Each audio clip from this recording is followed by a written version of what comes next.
Happy Halloween. We are live. Happy Halloween, everyone. All right, guys, take care. Bye. Trick or treat. You guys get a trick. No stream tonight. Yeah. Actually, I guess I better turn on the the thing to see if we have any comments. I guess that would be a nice thing to do. That would be very nice. Yeah. That's me. Yeah. Sitting there fascinated watching people do stuff on YouTube, the shorts. Yeah. There's some really neat stuff on there. Here we are. And nobody's there. Nobody cares. Nope. Nobody cares about our Halloween ranking. That's okay. What time do you want to start? Around 9? We'll wait for a few people to come in and see what happens, I guess. And if they don't, we'll just give our rankings real quick and fuck off. Pretty much. Here we go, dude.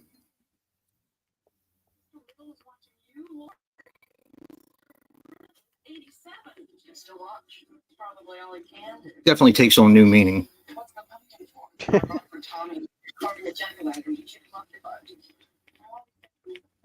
Hey, Dave. Happy Halloween.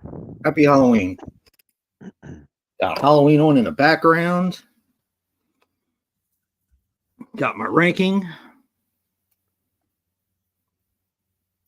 Yep. Dave, thank you for becoming a member. Of what? My channel. I saw. I was just giving you a hard time. I just saw you had the Michael Myers emoji, so I was like, wait a minute. And then I saw he has the Chucky emoji next to his name. Hell yeah. Oh, that's cool. Appreciate it, Dave. Thank you. How did he get the Michael Myers emoji? Because it's one of my perks when you join the channel. Get the fuck out of here, really? Yeah, that's why there's a few different ones. That's how I noticed. Hey, Mr. Dan. Hey, Dan. How you doing, buddy? I hadn't signed on all day, and then I signed on a little while ago to catch up on some comments and stuff. Yeah. Mr. Dan said he bought Kenny and Company off of eBay. Really? Yeah, he's eager to check it out. I thought that was pretty cool. I'm not going to ask how much it cost, Dan, but I hope you got it for a good price. Yeah, it's a tough one to get. I got lucky. It's a pain. Yeah. And I don't know how you did it, but I got all the special features and everything. So yep. I don't know how you did it, but thank you. You don't want to know how we did. Yeah. Kenny and Company is amazing. I think you'll appreciate it in particular because I'm assuming we're around the same age, roughly. So you'll appreciate if you grew up in the 70s. There's a lot to, well, if you grew up, period, there's a lot to appreciate. But especially the 70s with the haircuts and the clothes and ribbit. Yeah, ribbit. Yep. Hey, Michael. Hey, Michael. How you doing, buddy? Happy Halloween. Yeah, man. Happy Halloween. Kenny and Company. I'm glad you were able to get it. No way. Really? You don't look it. I know I look old, but a few years older than me. Wow. So if you're ancient, what does that make Dan? I know, really. He's like the walking mummy. He's like antique. Yeah, like me.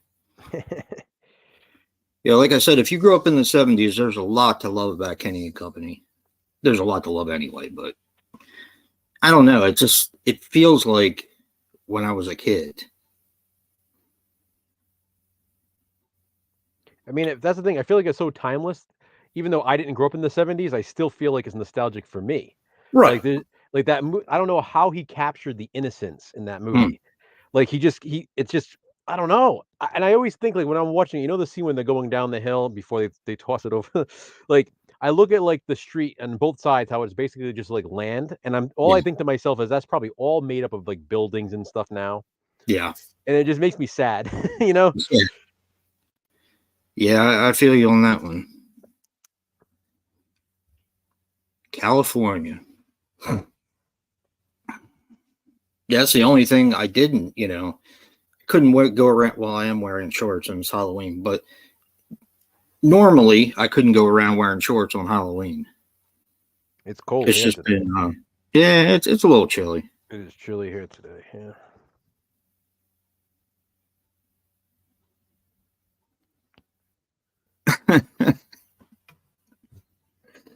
Yeah.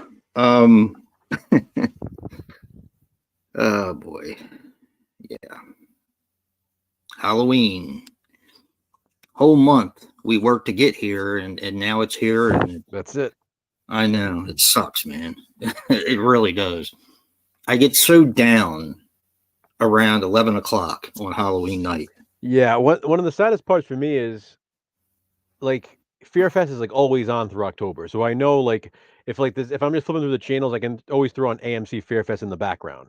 Yep. Even if I'm not like actually watching it, and like I Yep. feel like like November 1st hits and it's like it never even happened. It's like all of a sudden it's back to like the regularly scheduled programming, and it's like, damn it. Actually, it's not this year. They're doing the Fear Fest Hangover. Oh yeah. Yeah, it's tomorrow. They're playing all horror movies too, because I thought that was weird. Because normally, unless they have a Halloween movie that's running overtime, it's back to normal programming. Yeah. So every once in a while, you'll catch like a Halloween 3 at 2 o'clock in the morning afterwards or something like that. But normally, you're right. It's like regular programming, but they're doing it's the Fear Fest Halloween Hangover. I have it on now. Tomorrow, let's see, 1 a.m. or 12 is Halloween 5, Halloween 6 at 2, Fear the Walking Dead. 1408 comes on at 9:30 because that's when Fear Fest usually starts at around 9. Halloween on at 12 noon. Nice. That's and awesome. I'm gonna miss most of it. That's awesome, Dave. Yeah, that's Michael right there in the chat. So it's pretty cool that you get to watch those today. Yeah. Dave watched The Witching Season and They Live Inside Us earlier today. Really? Mm-hmm.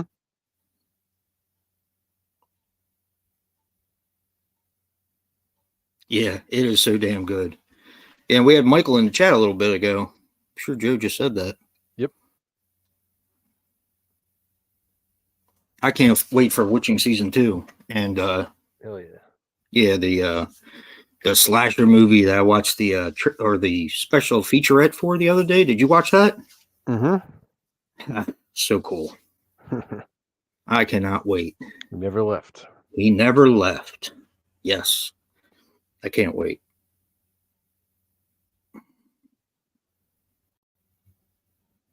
Yeah. Tonight, of course, we're going to be doing our Halloween ranking. Not sure exactly when you want to start. We'll start in a few minutes. Yeah, I'm gonna rank all 13 movies. We're not gonna rank the different cuts or anything like that. We're just gonna have like a fun sort of laid back Halloween ranking. Nothing major. Just we're not gonna do different categories this time around. Maybe next year. Maybe next year we can like rank the masks and rank the movies and rank things like that. But yeah, it was more of just a laid back Halloween stream with our ranking of the franchise that people will probably be pissed about, but that's okay. Yeah, they seem to get pissed about everything else. Halloween Ends, I don't think made me any friends, but that's okay. Which is kind of interesting since it's a positive spin. Right. Yeah, Joe and I listen to nothing but crap. And it's not like you could avoid it because everything you clicked on was trashing the movie and usually the trilogy as well, because once people turned on Ends, they seemed to turn on the trilogy as well, which I thought was interesting because the same people 2 years or 3 years prior said that 2018 was one of the best movies they've seen in a while. now all of a sudden the trilogy sucks, but that's fine, And we listen to a lot of crap, and it's still going on, obviously. So we thought it was our turn, to say something positive about the film and to kind of exercise our demons on it, so to speak. Again, it's just funny how when it's the other way around, like people will not hesitate to crap all over it, whether it be Halloween Ends or anything else. Yep. Like they'll spew whatever they want to say, insults, swears, whatever they want. But then in a series called Positive Spin, where that we're going to be just saying positive things about a movie and questioning certain negative things that are said about it that are many times not even accurate. It's funny to me how people have a problem with that. It's like, oh, wait, we can hate on something all we want, but God forbid someone else likes it. Yeah. Like, so where the issue for stating what we love about a movie? I think you said it best. I think it's a mental illness. It really is. It's wild. It is. Especially when in the videos we're literally stating, we're not talking about people who genuinely dislike it. If you dislike it, fine. It's the point that if you genuinely dislike it that much, but then you continue to nonstop hate on it and talk about it and post rant videos and comment under other people's videos about how much you hate it. If you hate something that much, move on. Yeah, watch don't something watch else. Talk about something else. Yep. But the fact that we are telling you what we do like about it shouldn't rub you the wrong way. It's like it's like anything else. Like if the shoe fits, like we didn't call anybody out specifically because there would be way too many people to call out for that.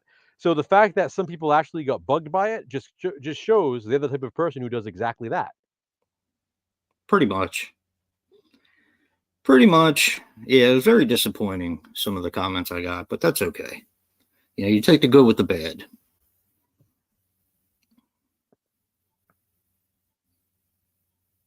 So we actually couldn't wait. Top 5. I saved it. We actually couldn't wait for the controversial view for Kills and the Positive Spin for Ends. Positive Spin for Ends, because I don't know, it just, after a while you get tired of hearing misinformation to prove how much they hate a film. And they're saying the wrong stuff. I mean, somebody the other day said something about the Chocolate Soldier, right? Somebody was like, oh, that's stupid because they don't even make that anymore, right? But all it does is prove the point that, okay, this is what we're talking about you not understanding the movie. That's fine, but don't act like you do. Like, like if your criticism can be answered, if you actually, if your criticism can be solved by actually knowing what you're talking about, then it's no longer a criticism. You're pointing out, you're picking on something, you're nitpicking something that does make sense if you actually understood it. So it's stuff like that that kind of frustrates me. Watch out, Joe. You're gonna be calling somebody dumb, and they don't like that. Oh, hey, John, how you doing, buddy? Happy Halloween, John. Movie John in the chat. Hey, Movie John, what's up, buddy? I know. I think can't remember if Movie John was a fan of Ends or not. I don't think he was. Can't remember. Even if he wasn't, that's fine. He wasn't one of the people that was completely just trashing it all the time in endless rant videos. You know what I mean? Right. Like, because he doesn't do that. No, Movie John's a good dude. Yeah. In fact, John, I always think about this. I miss your Wednesday night streams. I mean, I know it's been a long time. Remember when Movie John and Rhonda used to do the Wednesday night live streams? I miss those. I was actually thinking about that recently for some reason. I was like, damn, I could go for a Movie John live stream right now. Huh. Interesting.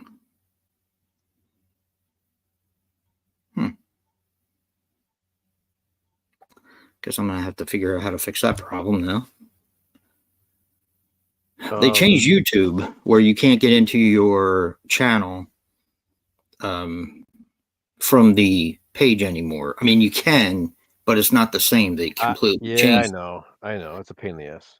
So what I did was accidentally, I saved this ranking to my top 5 monthly picks because that's where I was when I did my last video.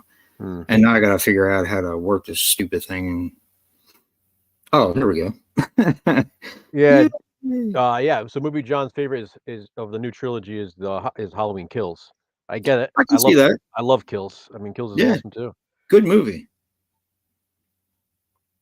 Hey, Verge. Hey, Travis. Happy Halloween to both of you. Hey, guys. Yeah, same Verge. I mean, you're going to see that with our ranking tonight. We definitely like some more than others. I think our biggest. I mean, I know at least mine. I know we've talked about this. One of my biggest gripes with people who claim to be huge fans of the franchise are the ones who say they love the Halloween franchise, but then they shit on like every sequel.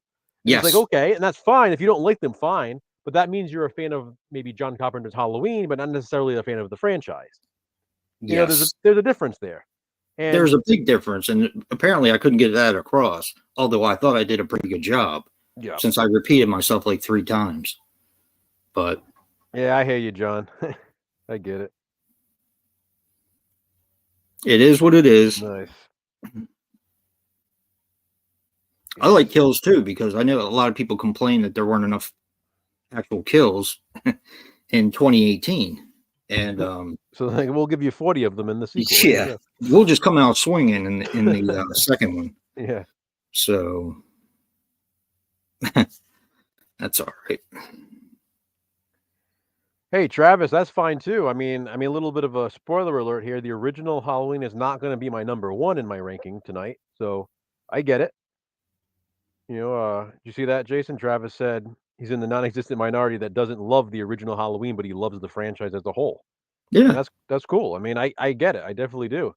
I mean, if you've watched enough of my stuff and many franchises, I would say maybe even most, I tend to like sequels sometimes more than the first films. Just, as the years go on, I've come to that realization. You know, me too. And we've come to another one lately too with Nightmare on Elm Street 2.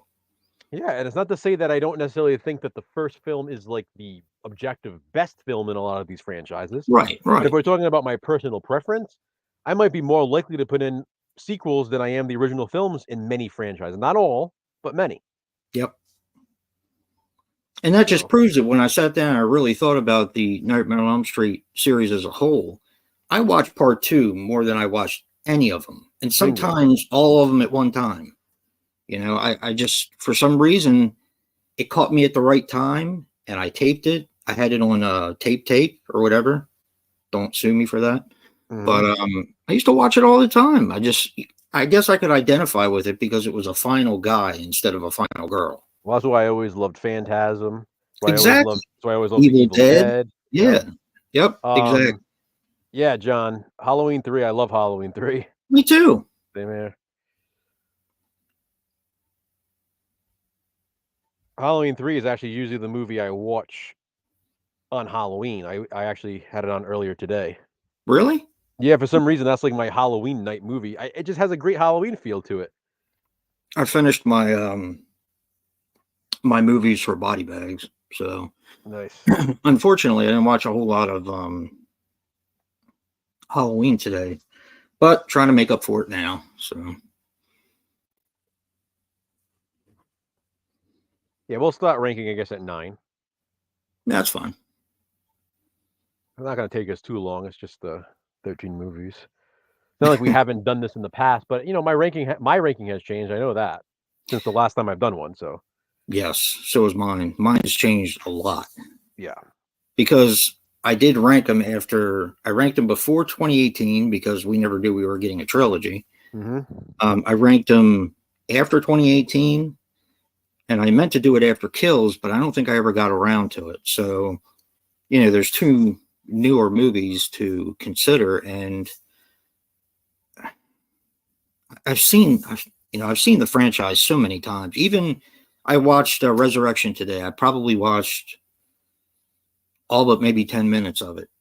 And it's one that I don't hate it. I come back to it, here and there. It's not one I watch more than a lot of the other ones, but it's one that I tend to put on around Halloween when it's on Fear Fest. Mm-hmm. And it never ceases to amaze me when I watch it today how many stars are in that film. And the overall, I mean, some of the things that they say about the Osbournes and stuff like that, it's when reality TV wasn't as big as it is now. Yeah. It didn't have that fire behind it. It was just getting started. So to me, Resurrection, I thought was kind of a smart movie. And actually, that was the one that's probably the one that my wife was most looking forward to watching because she likes a lot of the reality TV. Mm-hmm. Interesting story. Well, not really. But I was in Seattle when I was getting my transplant home, and I couldn't go anywhere. I was in UW. I was, in bed all the time, so on and so forth. And she came in one day because Halloween Resurrection had just gotten released on DVD. And she came in with Resurrection and Crocodile Hunter Collision Course. Why those two? Well, I knew why Halloween, but the other, I like the Crocodile Hunter. Don't get me wrong. I used to love to watch him all the time, but it was just weird, a very weird memory. And I couldn't wait to put it on. Yeah.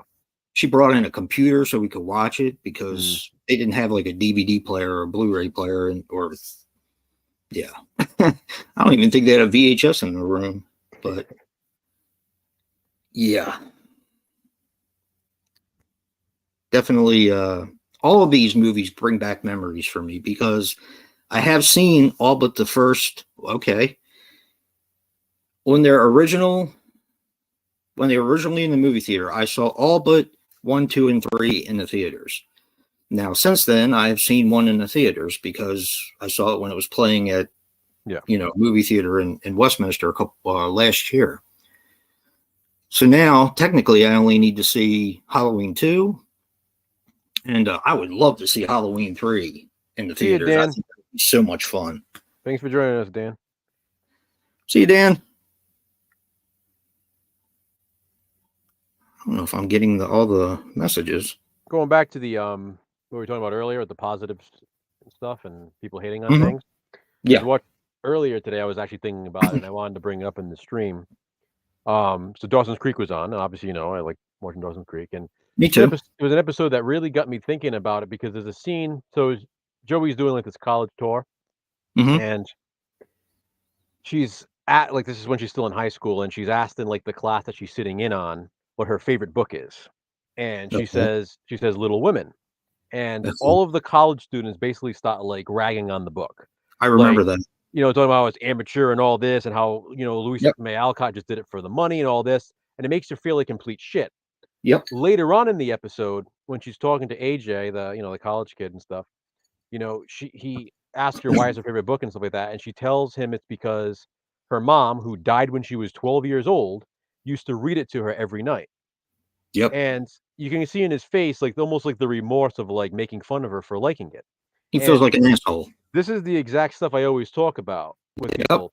And I mean that's like obviously you did with me like a week and a half ago. You were telling me about it. About how you have certain memories about watching things. Certain things. And that's how I always feel about anything. That's why I don't like to shit on anything, because even if I don't like something, somebody else may have some kind of connection to it that's important to them. And exactly. As somebody who doesn't like to take things personally and who doesn't get easily offended and easily insulted, stuff like that is bothersome because it's like there's no need for it. So, exactly. Again, if there's like a movie, I mean, there are movies that I used to watch with my grandparents, or movies that that I watched for the first time with my mom, or movies that I have in connection with like my son or whatever. So when people like shit on those and call them trash or garbage, it does kind of bug me because it's like hurt your feelings. Like why don't you like think about that? You know what I mean? It's not just about you. Like, don't be so self-centered. Like, that's the problem. You're not just insulting the movie, you're insulting that maybe these memories that people have with these movies. Yep. And when there's really no need for it, like, again, it's that old saying, if you have nothing nice to say, then don't say anything at all. Yeah, that's not really followed today. but even so, talking about what you're saying right now, you can have a negative opinion about a film, and it's fine. I have no problem with that. Yeah. Just tell me why you don't like it. Mm-hmm. Using okay, we'll use the guy that inspired the Children of the Corn ranking. I sent a video to Joe. It was a Children of the Corn ranking, and the guy was talking about how the franchise itself was complete trash, I think he said. And later on in the video, he admitted that he had only seen 3 out of the 11 films in the franchise. Yep. How can you make that kind of determination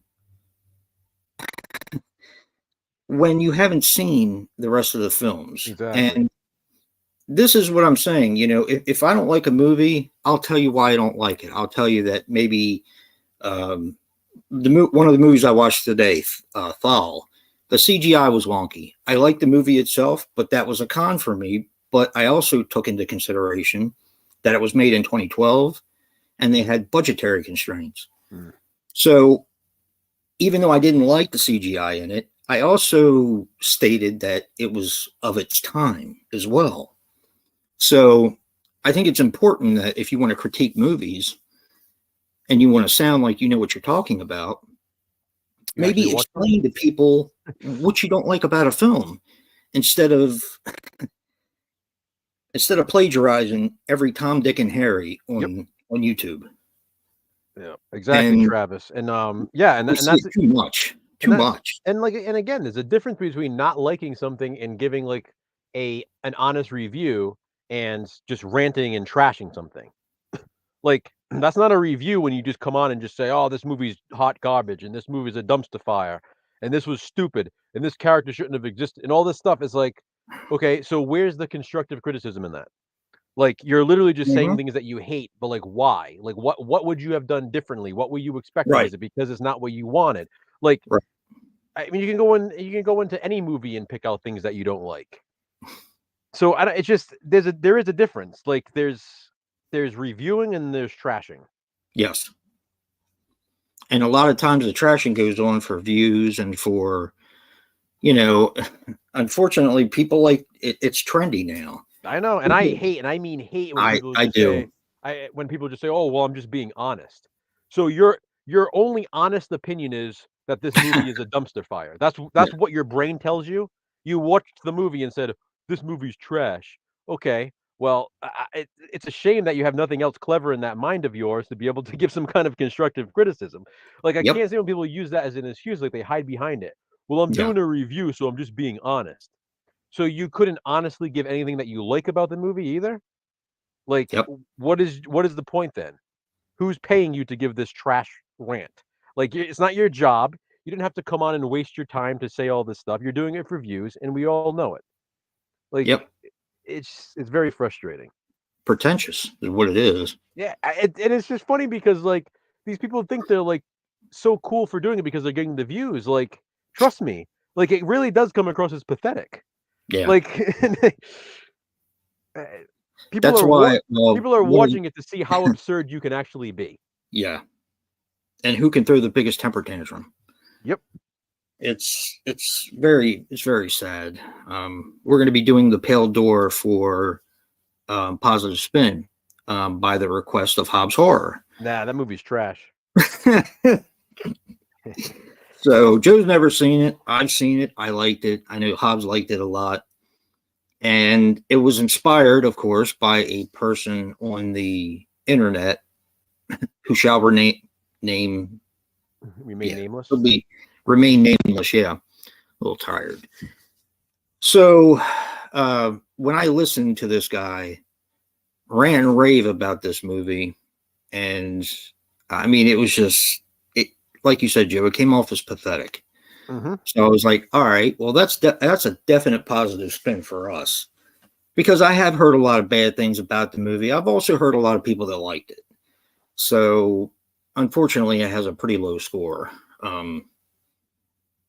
But it's, we will be doing that for Positive Spin. And I think Joe's going to like it. I'm sure. if he can keep from calling it trash. Yeah. So, All right. Want to get started with the ranking? yes.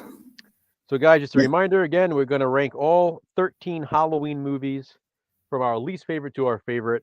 These are just our personal rankings. You know, it's not necessarily we're saying these are the best movies in Right. order. They're just our personal preference based on, you know, rewatchability, movies that maybe we have some kind of connection with or nostalgia, or maybe we genuinely do think it's the best overall. It's just a variety of factors. Yeah. You know, we're not trying to change anybody else's mind, not trying to tell Right. anybody they have to agree. Simply our personal favorites, Halloween movies, you know, from least favorite to favorite. Yeah. So I don't hate any of these. Definitely some that I like more than others. You know, it's not like, you know, there's some franchises where like, oof, that one was rough.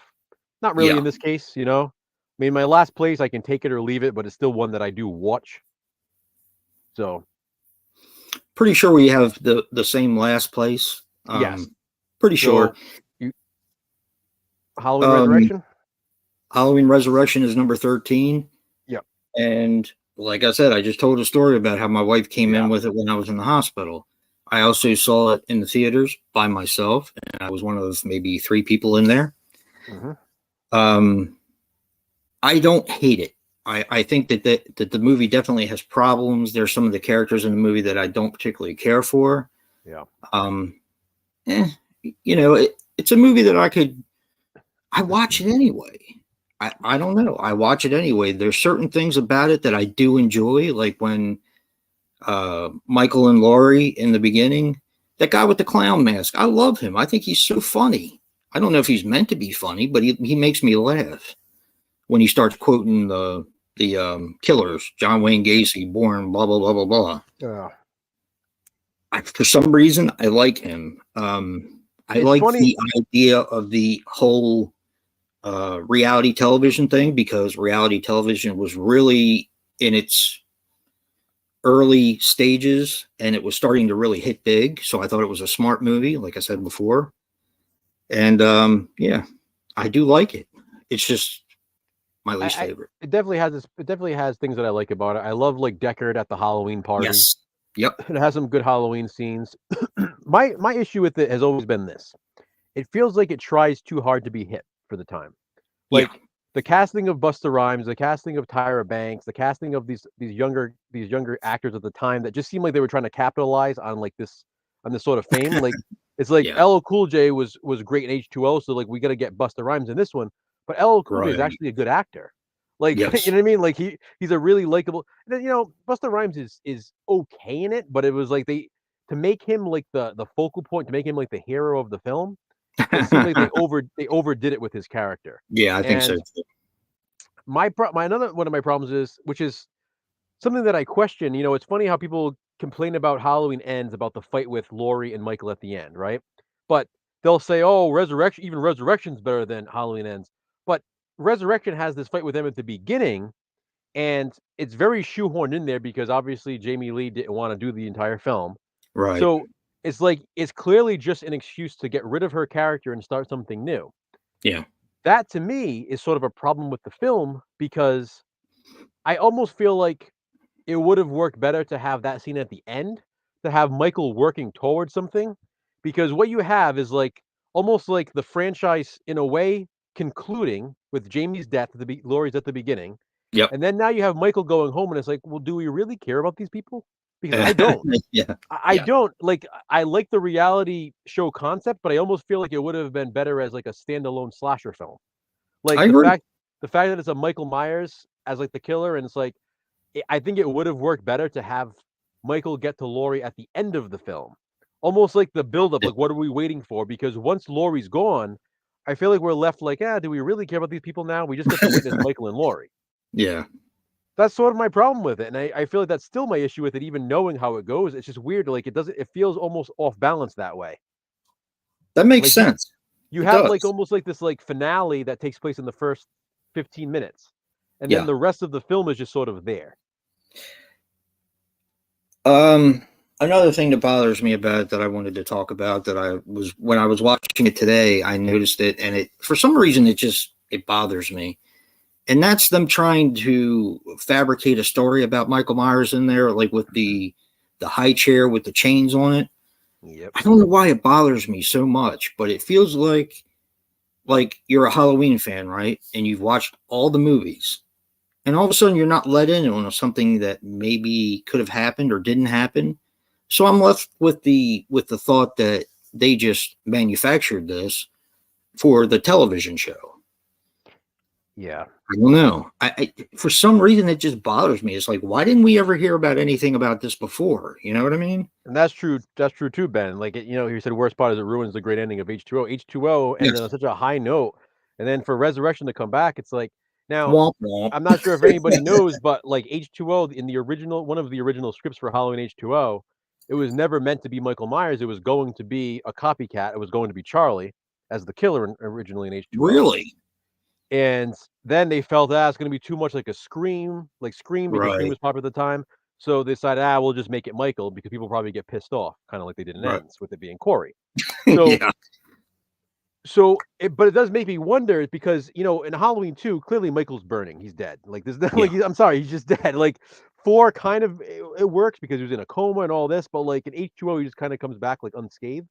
Like so when H2O, like to have it be Michael H2O and then have it end that way, okay, it was great. But then to not have it be Michael in that end scene, it's kind of like, well, why didn't they just go with the whole copycat storyline anyway then? Because it almost just would have been better off. Like instead of doing like this whole crazy story about how now it wasn't, they could have just not have it be Michael the whole time. Maybe I just wanted to believe it because I wanted another sequel. But I always kind of thought it was maybe plausible that could have happened. And I know we've talked about this several times. Yeah. It's not. I mean, it's kind of a. I was the same way.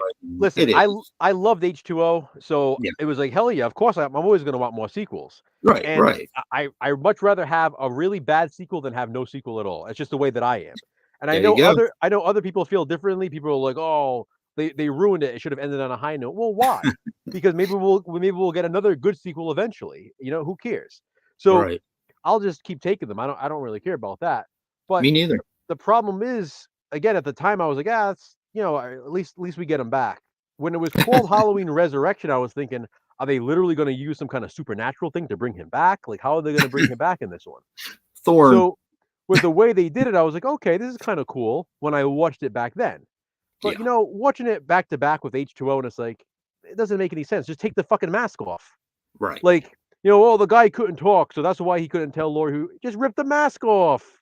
Like, the fact that he sits up like Michael Myers. That was Michael at the end of H2O. I'm sorry, it wasn't somebody else. Like you tried, but it just doesn't work. So, but again, it made so much money that I think like they felt like they had to put something else out. Exactly, you know what I mean? Exactly. Because that was a really big deal at the time. And that's why I also laugh at the people now who are like, "Oh my god, I can't believe Halloween Ends is the last one in the franchise." It's not. It's not. Like it ends that trilogy. A different timeline, probably. Exactly, but like, how many times have we seen Michael die in this end? Like Halloween. First of all, the first Halloween movie was supposed to be it. Then Halloween 2 was supposed to be it. Then Halloween 8, Halloween 6 was supposed to be it. Halloween 4 was supposed to be it. Actually, was supposed to be Jamie taking over. So Michael was supposed to die in all of these sequels before. Why is Halloween Ends any different? They're just going to continue it someplace else. Happy Halloween, Sean. There's plenty of stories to go around, I think. I mean, to be honest, one thing that frustrates me about Resurrection is that we never got to continue it from there because he's still alive. So I do kind of want to find out, okay, well, what now? Yeah. And it could redeem some of the problems with Resurrection if they do it properly. Yeah. So, I mean, bring back like what's his face, Josh Hartnett. Yeah, you know what I mean. There's a story to be told there. I mean, I know they're not going to do that, but I'm saying they could continue from Resurrection if they wanted to. Yep. I thought that they were going to, and then we got the Rob Zombie. The remakes. Yeah. Yeah. So number 13 is Halloween Resurrection. Yep. For me too. All right, what do you got at number 12? Number 12 is, I think, where we're going to start to differ. Mine is Rob Zombie's Halloween. No, mine's the same for now. Really? Yep, that's 12 for me. Okay. Oh. There are times when I want to put this movie lower than Resurrection. And there's certain things that I mean, I like the movie as a whole. I think it's done really well. I am a Rob Zombie fan, but there are certain things in the movie that just grate on my nerves. And of course, you know what some of them are, Joe. One of the big problems I have is listening to Donald Pleasant's words come out of Malcolm McDowell's mouth. Mhm. Now, you know, that's always been a gripe of mine. And what do I always say? I know. You got to judge the movie by its own merits. You can't compare them. Yes. It's the only way to do it fairly. Sound right. It just doesn't sound right. But then I started watching the documentary and the extras on Rob Zombie's Halloween, and you come to find out that Malcolm McDowell had never seen. He never even saw Halloween. Exactly. No, never even saw it. Yeah. So I can kind of overlook that. You know, that's kind of why it doesn't end up, I think, dead last. And that kid, the kid who plays Michael Myers as a kid, I just never liked him. I don't know what it is about him. There's just something about him that I just didn't like. I didn't like him in Hancock, and some of the other stuff. So I don't know, just something about him. So for me, I mean, the one thing I will disagree with is I'm never going to put it below Resurrection. Resurrection is, as much as I do like Resurrection, Resurrection is the bottom for me because, you know, I think of it as like, okay, if they're both on TV, if Resurrection was on TV and Rob Zombie's Halloween was on TV at the same time, and I had to watch one of them, 9 times out of 10, I'm going to watch Rob Zombie's. I'm not going to watch Resurrection as much because Resurrection is not one that I sit there and like choose to put the disc in. Like I have, but Resurrection is more of one that I'll watch when it's on TV. Meanwhile, I will get in the mood for Rob Zombie's Halloween, and I might also switch it up between the director's cut, the theatrical cut, even the work print.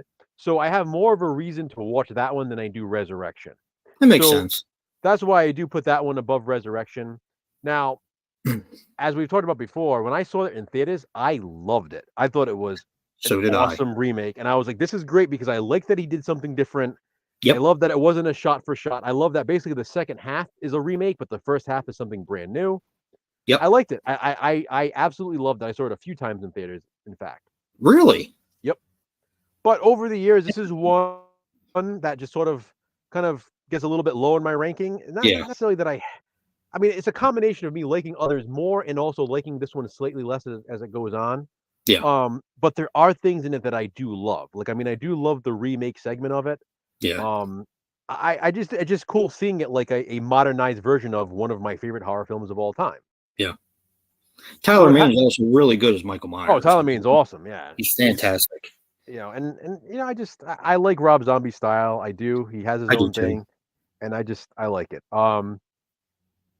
But again, you know, it's just one of those things where compared to the others, I'm going to put it above Resurrection. But it's really going to be, I don't see it really moving out of like my bottom 3 anytime soon. I could see that. But what do you got next? What do you got at number 11? At number 11 is one that moves up and it moves down. There's sometimes I like it less. For some reason now, I'm starting to like it more. So in the future, it may move up, but it's H2O. Okay.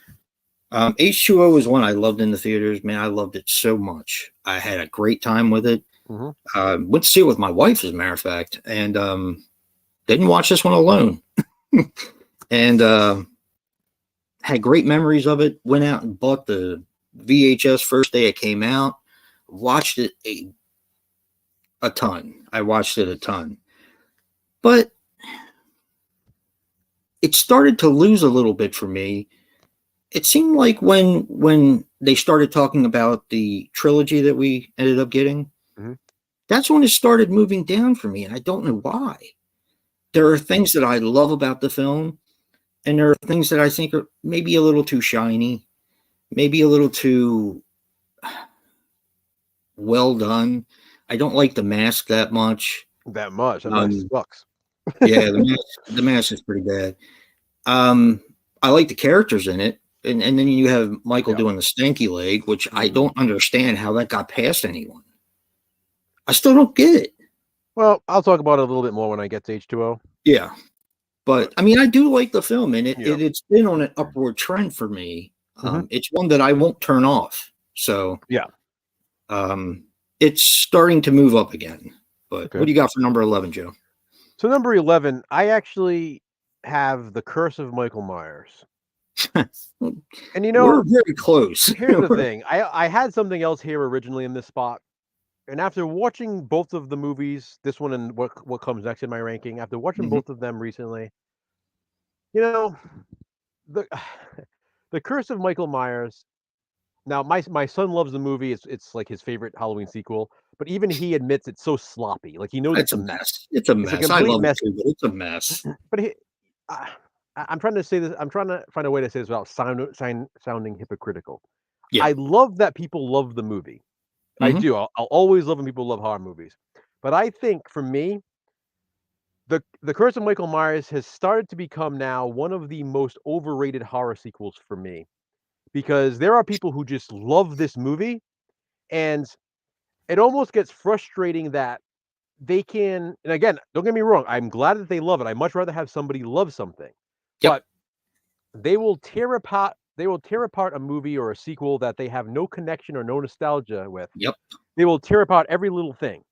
But The Curse of Michael Myers is one of those movies where because they grew up Untouchable. watching it and because they have Yep. some kind of connection, it's like it can't do any wrong. Like, Yep. oh no, it's not edited improperly. It's edited just fine. When like literally the filmmakers themselves say it's a complete mess. Like Yes. when the director is saying that he's not happy with the final product and literally admitting that it was edited wrong and all this stuff, and then there are fans who will not admit it. Yeah. Like, listen, you can love It's it all you frustrating. It is like, you can frustrating. love it all you want. That's great. I'm glad you love it. But there are movies that I love that I can admit, oh yeah, it's not the best movie, but I just love it because it's entertaining or because I have Exactly. nostalgia with it. But when it comes to 6, people are like, "Oh no, it's the best one. Michael's the scariest." Yeah, I do find him to be like scary in that movie. He's definitely creepy in that one. Yeah. But there's so many things wrong with it. Yeah. It just bugs me that like people like put it on this pedestal, and it's like, I'm glad you love it, but you gotta see there are some big issues with this movie. It's And like another part 6 that we were talking about. exactly. And Yeah. and watching it, I'm I'm with watching it, you. it's like, do I enjoy it? Yeah, but you know what? And I'm gonna say something else that's bold because I've always been on the always been on the opposite side of what I'm about to say. I'm starting not to like Paul Rudd as Tommy anymore. How come? He's a little just too weird for me. Huh. Like, I get like, it's weird, it's like, I feel like it's one of those things where, like, seeing him then, it's like, "Oh, yeah, he's cool, it's Paul Rudd as Tommy and this and that." But, like, I watch it now and I'm like, "You know what? I don't know." I feel like he's a little stiff in some scenes, he's a little awkward when he doesn't have to be. Like, Yeah. he literally just takes the baby out of the bathroom and, like, that's it. I don't know, there's just weird shit in that movie that, Yeah. like, I just feel like it's just a mess. I feel like it's chaotic, sometimes in not the best way. I get it. I definitely get it. And again, I'm saying this as somebody who's always been like a defender of this movie because I've always loved it in the past. But it's just one of those movies that over the years now I'm just like, do I like it as much as I thought I did? Not really.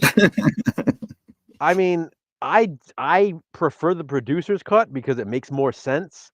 And while there are things that I like more in the theatrical cut, overall, I think the producer's cut is the better movie because it's the Yeah. one that actually makes sense. Whether you like the Thorn storyline or not, it actually tells the story in its entirety. The way it Whereas should have been. theatrical cut, it seems to abandon it like halfway through and say, screw it, we're gonna go with this now. It's true. And then it comes back to it. Yeah, so it's just Yeah. all over the place.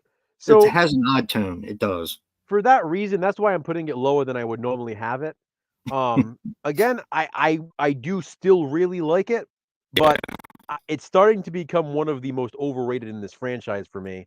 And again, it's great. I'm happy people love it. Like I said, it's my son's favorite sequel. Well, it's his second favorite sequel now, behind another one which we'll get to. Yeah. But he's always loved it too, and like, he even admits it. Like, yeah, I love it, but he's like, it's just because this is one that I remember watching as a little kid, and it's, like Yeah. he admits what's wrong about it, and yeah, I don't know, just too sloppy for me. Well, I'm gonna piggyback off of you. Okay. And my number 10 is Halloween 6. Um,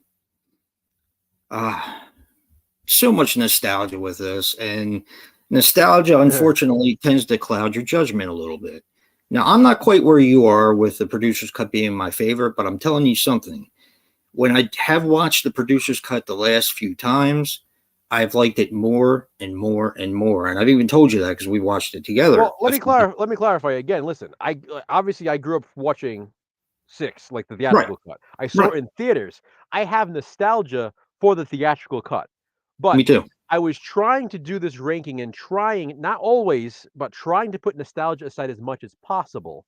Right. And looking at it that way, it's like, again, like, am I more likely to watch the theatrical cut? Probably yes, but I honestly 100% think the producer's cut is the better film. Oh, yeah, definitely. So in that sense, it's like, okay, like it's weird. It's like I could say like I prefer the theatrical cut because of nostalgia, but if I want to watch a movie that makes sense, I'm gonna watch the producer's cut. It's one of those weird Huh. things. The Verge likes the producer's cut better too. Yeah. And did you see what Ben said? Paul Rudd with the Piper Buster Rhymes drop kicking Mike through a window. It's true. I know. So I'm actually agreeing with you because Halloween 6 was always high for me. And once again, like you, I was trying to put nostalgia aside as much as I could. I can't get rid of it altogether. Oh, of course, yeah. Because it has to play a part in my ranking. Absolutely. But you're absolutely right. It does make no sense. And it seems like the more I watch it, there are some things in it that make me cringe. Mm-hmm. One of the things, just like you said, Paul Rudd is actually, I like him in it, okay? But he is weird in it, and he makes these really weird gestures sometimes. It doesn't. A long time ago, I thought they felt real. Me too. But Not now, anymore. No, it doesn't. You're There's right. that scene in the hospital when he's, first of all, they shouldn't even be in the hospital in the theatrical cut anyway. But the scene in the hospital when he sees Loomis and he talks to him, and then as he's walking away, and Loomis is calling to him, Tom, he's calling to him, and like Paul Rudd turns around as this weird, like cringy, awkward look, and then turns back around and keeps like, why? What is he doing? I Like, don't know. it just seems like this. I don't know. He's a little too extra in it, with the awkwardness. And it's just funny because people were like, "Oh, Paul Rudd as Tommy's the best," and I want Paul Rudd to come back as Tommy. Why? Is it because of nostalgia? I mean, let's be honest. Is that what it is? Because is he Everybody really has to start somewhere. I mean, this was his first film. I get it. I mean, I get it. I wouldn't mind seeing him come back now and to see if he actually plays the character different now. Of course, do too, Ben. Yeah. Yeah, me too. Yeah, I agree. It would be. I think it would be interesting. I think it would be interesting, definitely. I mean, I know we're not at the movie yet, and I know people hate him, but I actually liked Anthony Michael Hall as Tommy. I do too. I do too. I can kind of see Tommy grow up to feel like him. I don't know. It seems to make more sense to me. Yeah, definitely. But what's my last thing about Curse while you're on it is my problem. No, my thing with the editing is the fact is that it didn't have to be as messy as it is. No, like, there are things edited in it, like when Kara, who screams like a man, by the way, and drives me crazy. I can't stand her manly scream. My least favorite final girl ever. Awful. When Kara's outside with what's his face? Her son. Yeah. Danny. When she's outside with Danny, in the producer's cut, there's a scene with she's like, "I love you, Danny." He's like, "I love you too, Mom." And there's going back and forth, they're having a conversation. In the theatrical cut, she looks at him, it shows her. He looks at her, it shows him. The camera goes back to her looking at him. The camera goes back to him looking at her, but no words are said. So why take that scene out? And then also the scene with her being stalked at the college by Michael with the Halloween music playing. Why that should have been kept in. That scene out? Yep. The way that the radio show is edited, like Ben said, he wishes the radio show was at the house. If they did that, it would have made more sense because Michael is at the house to kill John Strode. He goes to the Harvest Festival to kill the DJ. Yeah. then goes back to the house to kill Tim and Beth. Yeah. So, but why is he doing that?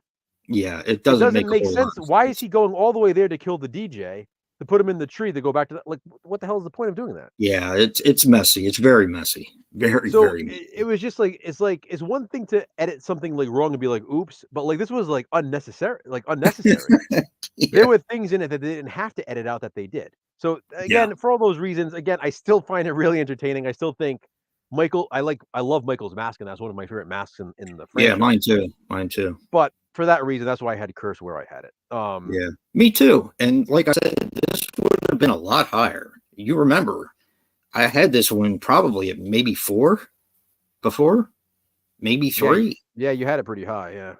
It seems like some of these movies, I don't know. Maybe I'm a little temperamental with some of them. I'm not really sure. What do you have for number 10, Joe? This is where I have Halloween H2O. Okay. So originally I had it one spot below, and I had Curse here, but We again, just switched. after watching them again this season, I was like, you know what? I really can't put Curse higher than H2O this year, because like you, H2O kind of goes up and down for me, and this year happened to be an up year for me. I was watching it this year, and I was like, I freaking love this one. You know, like I said, I was just really enjoying it. Now, with that being said, I really wish they kept in some of the extra scenes, like Lori carving the jack-o'-lantern with her boyfriend and stuff. Like, why take that out? It's a really Halloweeny scene in a movie that's under 90 minutes as it is. Yeah. That has very few Halloween-related scenes. It doesn't feel like a Halloween movie Nope. because you're in California. And I know the original was filmed in California, but at least it wasn't supposed to be California. Right. And this one, they really don't try to make it look Halloweeny at all. I mean, that jack-o'-lantern scene could have helped having like a little bit of more Halloween spirit, and we get to see the jack-o'-lantern in the background. So why not just show that scene? Yeah, So, I agree.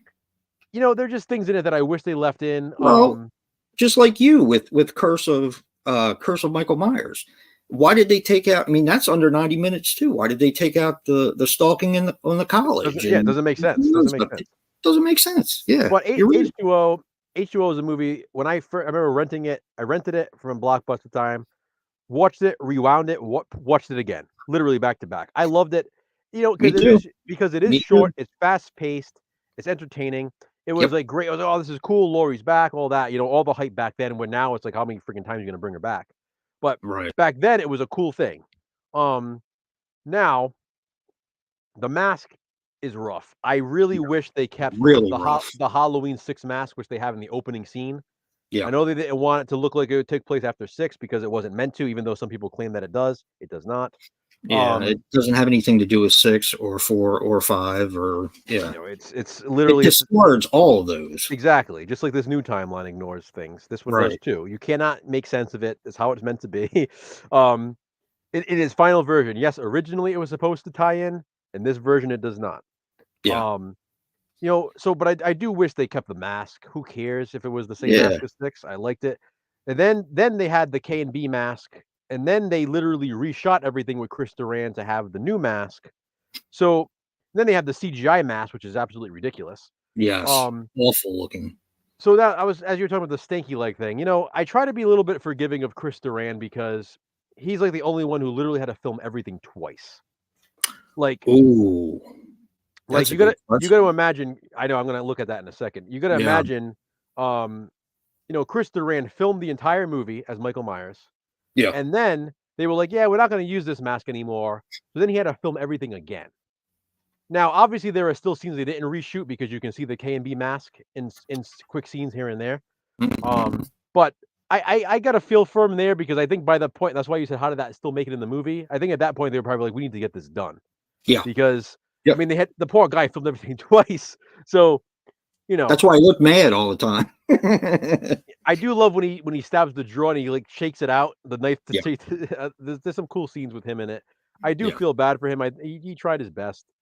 There is some good stuff in there. I like that the school is the same building as Scream 3 later on. I think that's pretty cool. Like those connections. I didn't know that until you told me that. I thought it was awesome. Yep. I love the cast. You had, you know, Josh Hartnett, Michelle Williams at the time, Dawson's Creek, all that. So yeah, I mean, I like the Janet Leigh. Very of its time. Very of its time. The Psycho connection. I liked it more. I liked it more this year than I did last year. So now it moves up a spot in my ranking from last time. I get it. So Verge, here is a question: would you rather Yes. make ability change or improve Michael's mask in 4 or 6 was the same as in the original part 2? Um, No. I'm gonna say no, and here's why. I am a defender of the Halloween 4 mask because it's not supposed to be the same mask. Right. Because in part 2, his mask burns. So Yes. if he just showed up with the same exact mask, it would have been like, well, that's kind of convenient. And I like that it's not really necessarily even meant to be the same mask in the store. It's supposed to be just kind of like a knockoff mask. Generic mask, yeah. Yeah, so I Mhm. like that. And the 4 mask, while it does look silly in some scenes, I also think it looks creepy in some scenes. Yeah. So I agree. I like the 4 mask for being an emotionless white, a blank, pale face. I feel like it has less emotion than a lot of the other masks. And it also has those. Mine is a weird hybrid. It also has those really dark eyes, where in another mask we Yeah. actually see his eyes, and this one we don't. Yeah. So I like that as well. 5. I mean, I understand why they had to change the mask for Chris Durand, and also the mask that we're seeing isn't really what it was supposed to look like because it's like a paper nose because his nose got broken in the first scene they filmed. You're talking about 5, right? In 5, yeah, that's what I'm saying. In 5 That with was Don Shanks, wasn't it? Don Shanks, that's what I meant to say. Yeah. Okay, okay. Don Shanks, was fit. He fit really for got his nose broken? in this. The first scene they filmed was with Loomis hitting him with the 2x4, Yeah, yeah. and he got his nose broken, so his nose was swollen. So they had to cut out the nose of the mask, Oh, and they wow. used like paper to basically fill in the gap. Right, That's right. why his nose is sort of like a pointy nose in that, because it's not Yeah, what yeah. the mask was supposed to look like. Huh. Now I know didn't know that. it has the big neck, but that was because it had to fit Don Shanks's face. Well, and it kind of droops over, I don't really think it has a big neck. I just don't think it fit him properly. Well, they You know? didn't tuck it in. Yeah, like Yeah. the others. Right. And as for 6, I love the mask in 6, so I'm glad it wasn't Oh, I do anything. too. I love the mask in 6. I think it's great. It's very, very, very creepy. Yeah. All right. We are on number 9. Yep. Number 9? Yeah, Mhm. number 9. My number 9 is Halloween 5. Okay. And to be honest with you, I've probably seen that one more than I've seen any of the other ones this year on Fear Fest and all, because I just happened to turn it on and it's on. And that may end up falling for me in future years because there's a lot of stuff I don't like about it. Ooh, really? Yeah, there's a lot of stuff I don't like about it. A lot of things that are starting to make me cringe. Like, first of all, she's cute, but the girl that plays Tina, oh my god, the whole bump thing. I just want to smack the shit out of her. I do like the nip slip, that's cool. But it's just, I don't know. It's just like she's a little too much, a little too over the top. You know what I mean? Mm-hmm. The silly cops and the music, I think, is completely unnecessary. Other than that, I think I'm pretty much okay with it. Some of the scenes where Loomis is unnecessarily mean to Jamie, I can give or take that one. But it just seems like there's just less to, I don't know, a little bit more cringe than I remember there being in 5, because I've always been a big defender of 5. I saw it in the theaters. Yeah. But I mean, I still like it. I like it. I like the end, even though some of it doesn't make sense. I still think one of the scariest scenes ever is when she's in that laundry chute. Yeah. Hands down. I think that's brilliant. Yeah, I like the end. Billy is another cringe moment. Everything that comes out of that boy's mouth makes me cringe. I'm not trying to be mean, but it just does. The big cookie woman and everything is, So that's why I have Halloween 5 at number 9. Hopefully it stays around there. Yeah. But I don't know. It didn't hit me the right way this year. I don't know. Okay. Maybe next year will be different. I don't know. Usually I take these movies just about the same every time I watch them. But Curse of Michael Myers, Revenge of Michael Myers, and H2O have been moving up and down for me. Yeah. So I don't know. What you got for number 9, Joe? Number 9, I have Halloween 2. The original? I do, yeah. Wow. Okay. I mean, listen, I love it. I do. It's one of actually the most nostalgic for me because it's one that I used to watch a lot. I remember it coming on TV when I was a kid, like Ben Tramer scene. I always remember watching that one. For some reason, when I was a kid, I always pictured Michael Myers in the hospital because I would think of Halloween 2. So, you know what I mean? Like you know what I mean? Like the setting being in the hospital. For some reason, I always pictured that hospital setting. I like it. I like it.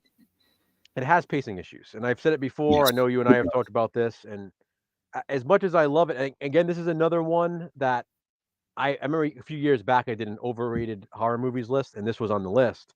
Yeah. And it's not that I don't love it. I feel like you can love a movie and still find it overrated. Yeah. Right.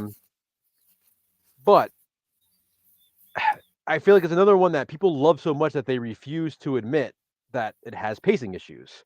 Like it's not only pacing issues though. There are some things in that movie that don't make a lick of sense. No, and once again, John Carpenter admitted that because he didn't want to make the film. He didn't want to, he didn't want to write it. He wrote stuff when he was drunk. Like, why is Michael going to the school and writing "Sister" on the board? Why is Loomis not recognizing Marion when he was just with her 24 hours before? The biggest one. Why is Laurie freaking dead? Come on. I mean, that makes absolutely no sense. Yeah.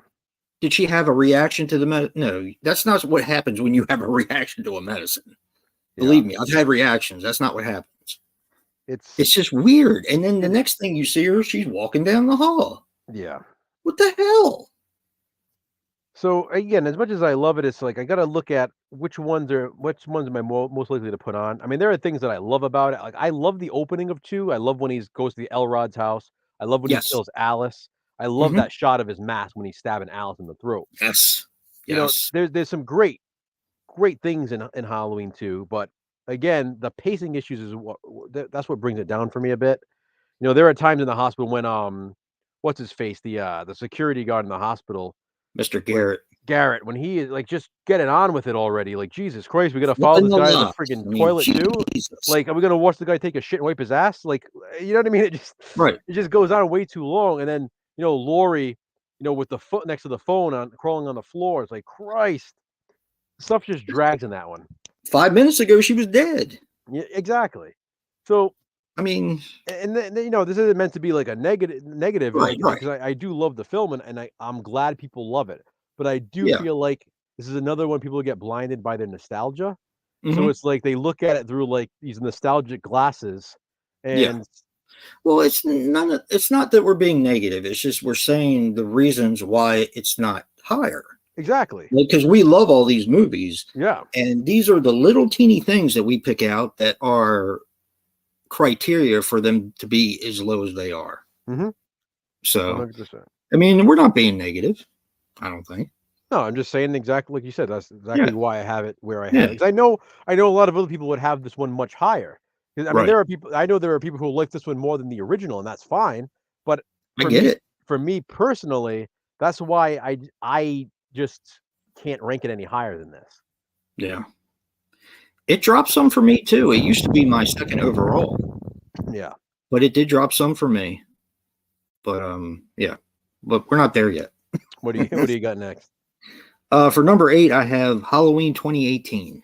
Hey, me too. Really? Yeah. Okay. I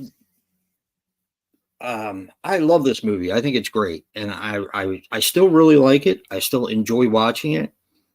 The one thing that is a drawback for me, well, there's a couple things. The doctor, I don't like him. I didn't think it was necessary. Yeah.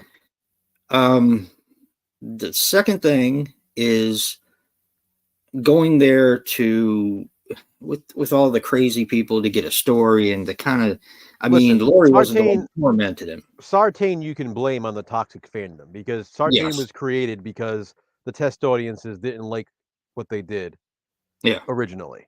So then they had to Sartain into a bigger character, and then you Right. have people saying, "Oh, I can't stand Sartain." What the?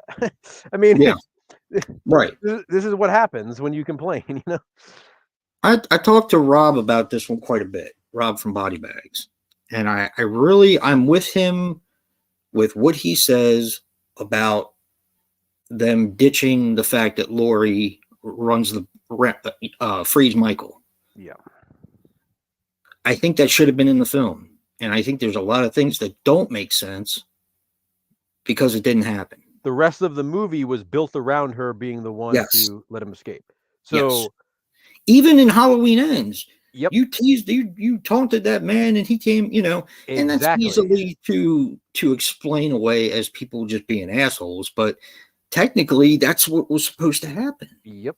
So she brought him back to Haddonfield. Yeah, basically.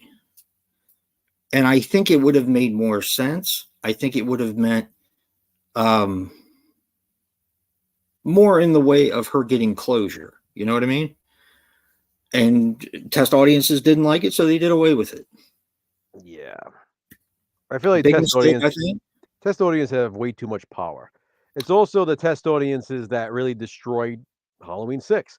The test audiences' biggest complaint with the original cut of Halloween 6 was that there was too much Donald Pleasance. And it ended up being his final film.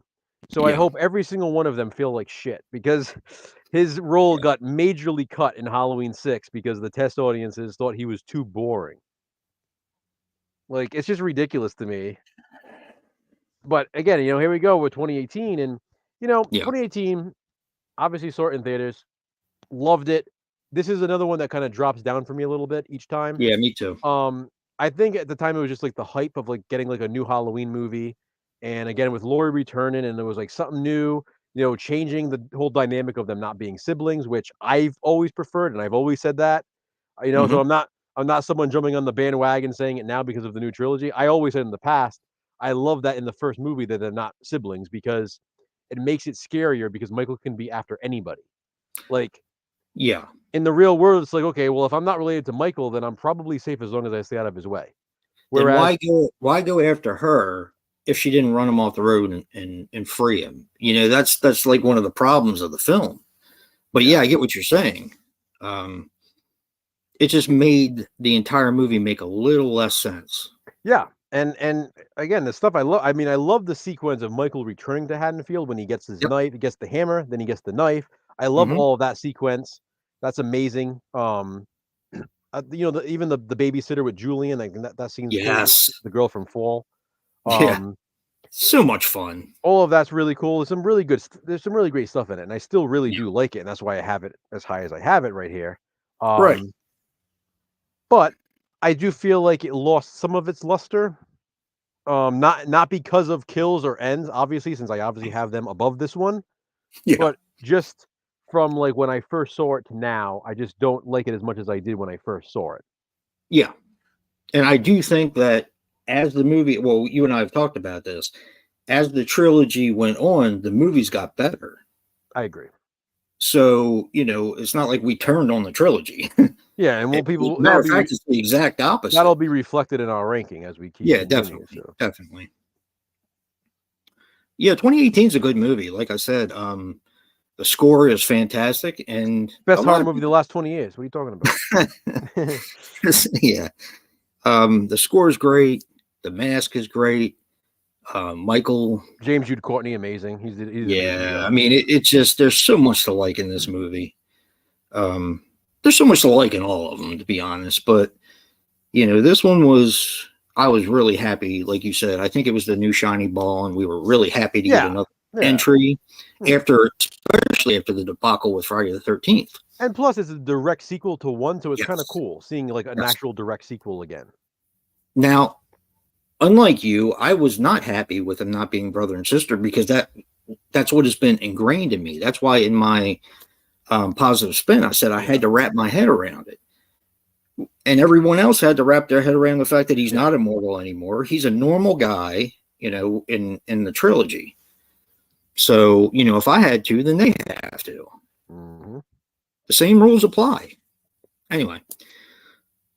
All right. That was number 8. Why don't you go first for number 7? What do you got? Halloween 3, Season of the Witch. Me too. Okay. Me too. Yeah. This one dropped for me a little bit. This is one that I wish I could put higher every year. Me too. Like, it always seems to fall somewhere like in the middle where it's like, damn, I wish I could put this higher because I love it so much. Like I said, this is like the movie that I always watch on Halloween because it just has like that great vibe for me. I don't know. I love the movie. There's just something about it, like the score in this one, the look of it. I actually love the hospital in this one for some reason. There's something very comforting about the hospital that Chalice works in, like the brick entryway and stuff. I don't know. It just looks cool, like that little waiting area. Here's something weird. When we were watching Let Me In, the vampire movie, yeah, for some reason that hospital reminded me of that hospital. Yeah, I can see that. It's like kind of dimly lit. Yeah, it just seems relaxing. I don't know. Homey. Yeah, kind of like a homey sort of place. I mean, I love Dr. Chalice, obviously. I love how he's with the nurse and stuff, and he's just a badass. Yeah. Yeah, Tom Atkins is awesome. Tom Atkins is great. The villain's awesome. I think the villain. I love the masks. Really cool. Yeah, me too. The masks are awesome. The storyline is great. Like, I mean, you're literally just trying to kill all the trick-or-treaters. I mean, it's so trying to kill all the kids in the world. I don't know. I think it's a cool story. I think it's really clever. I think it's it's something original. It just works for me. I love the feel. I think it might have one of, if not the most Halloweenish atmosphere in a scene when it's Halloween night and it shows all the kids in the different towns. I love it. I fucking love it. That sequence alone it reminds me of Halloween as a kid. Yes, it does. Yep. Like that, I feel like that scene, that sequence captures Halloween maybe more than any of the other films in this franchise. Maybe any film ever. Yeah, like it really does. It's incredible. So yeah, that's why I have it at number 7, right? Yeah. Me too. Like I said, I wish I could have it higher. Yeah, I love the score. Like you said, I like the characters. I like the fact that they're androids. The people that he makes are androids. I just think it's cool that they were able to do what they originally wanted to do, because this was originally supposed to be an anthology. It wasn't supposed to be the Michael Myers show. Well, Mike, like you always say, Michael Myers is in it. He is in it, and not just on the TV, but Dick Warlock is in this movie. Yes, he is. Dick Warlock, who played Michael Myers in Halloween 2, is also one of the killers, one of the androids in Halloween 3. Yep. So he's like the main android. Mr. Anderson. They always reminded me of the Matrix guy. Yeah. And there's some really great gore and violence in it. When he pulls that guy, goes underneath his eyes and he pulls it out. Oh my God. I love it. Yeah, it's so much fun. Yeah. It does not feel like Halloween unless I catch some of it. Agree. At least some of it. Absolutely agree. I love when they go to the department store, her dad's department store, and you see like the mask set up, the display. Yes. So cool. Yeah, that store is cool. We always talk about wanting to go to these places. Yeah. Yeah. Halloween 3 is great. All right. I'll let you go again. What do you got for number 6? Number 6, I have Halloween Kills. All right, me too. All right. I'm actually kind of surprised it's not a little higher for you, but okay. Go ahead. Yeah. Halloween Kills. So when this one came out, obviously before Ends, when Halloween Kills first came out, man, I was obsessed with this. Like I watched it, I don't know how many times in the course of like a week. I just kept watching it. It was just Michael Myers just killing everybody in sight. You had the return of Tommy Doyle in this with Anthony Michael Hall. Lindsay. Lindsay's return, Marion's return. All these Easter characters. Eggs. Yeah. And then you have the hospital that's kind of like Halloween 2, the original Halloween 2, so you have a little bit of that carrying over. It's just so much fun. Like, how can you not like this one? It's just the social commentary. I like the social commentary because that's where we were at the time. Yeah, and people who say the hospital scene is unnecessary, they just don't get it. Unrealistic. Like, you're not watching the news at the time. Yeah. Hey Hobbs. Hey Hobbs. What's up, brother? Yeah. So Halloween Kills is just awesome. I love Big John and Little John. Yeah. I love the song Stop Look and Listen, It's Halloween. Like that for some reason just really gets me in the Halloween spirit when he's playing that song. Yeah. Yeah. We did And you obviously do we did a controversial view of this recently, and we yeah. talked about it a lot in there, so I'm not gonna say too much more about it here just to save some time. But I love this movie. I think it was a really, really well done sequel. Me too. It's a bridge film, so they didn't really have to have a conclusion, which makes it move along So fast. good though. It's such a good bridge film though. Yep. I mean, the stuff that they did for the prequel, like explaining stuff that happened, Hmm. they had Loomis come in, and even though it was a computer generated image, it still looked like him. It sounded like him for the Oh, most part. and the flashback Oh scene, God, I loved it. the flashbacks are amazing. Honestly, They are 100%. I'm not even exaggerating. The mask in the flashback scene is my favorite Michael Myers mask.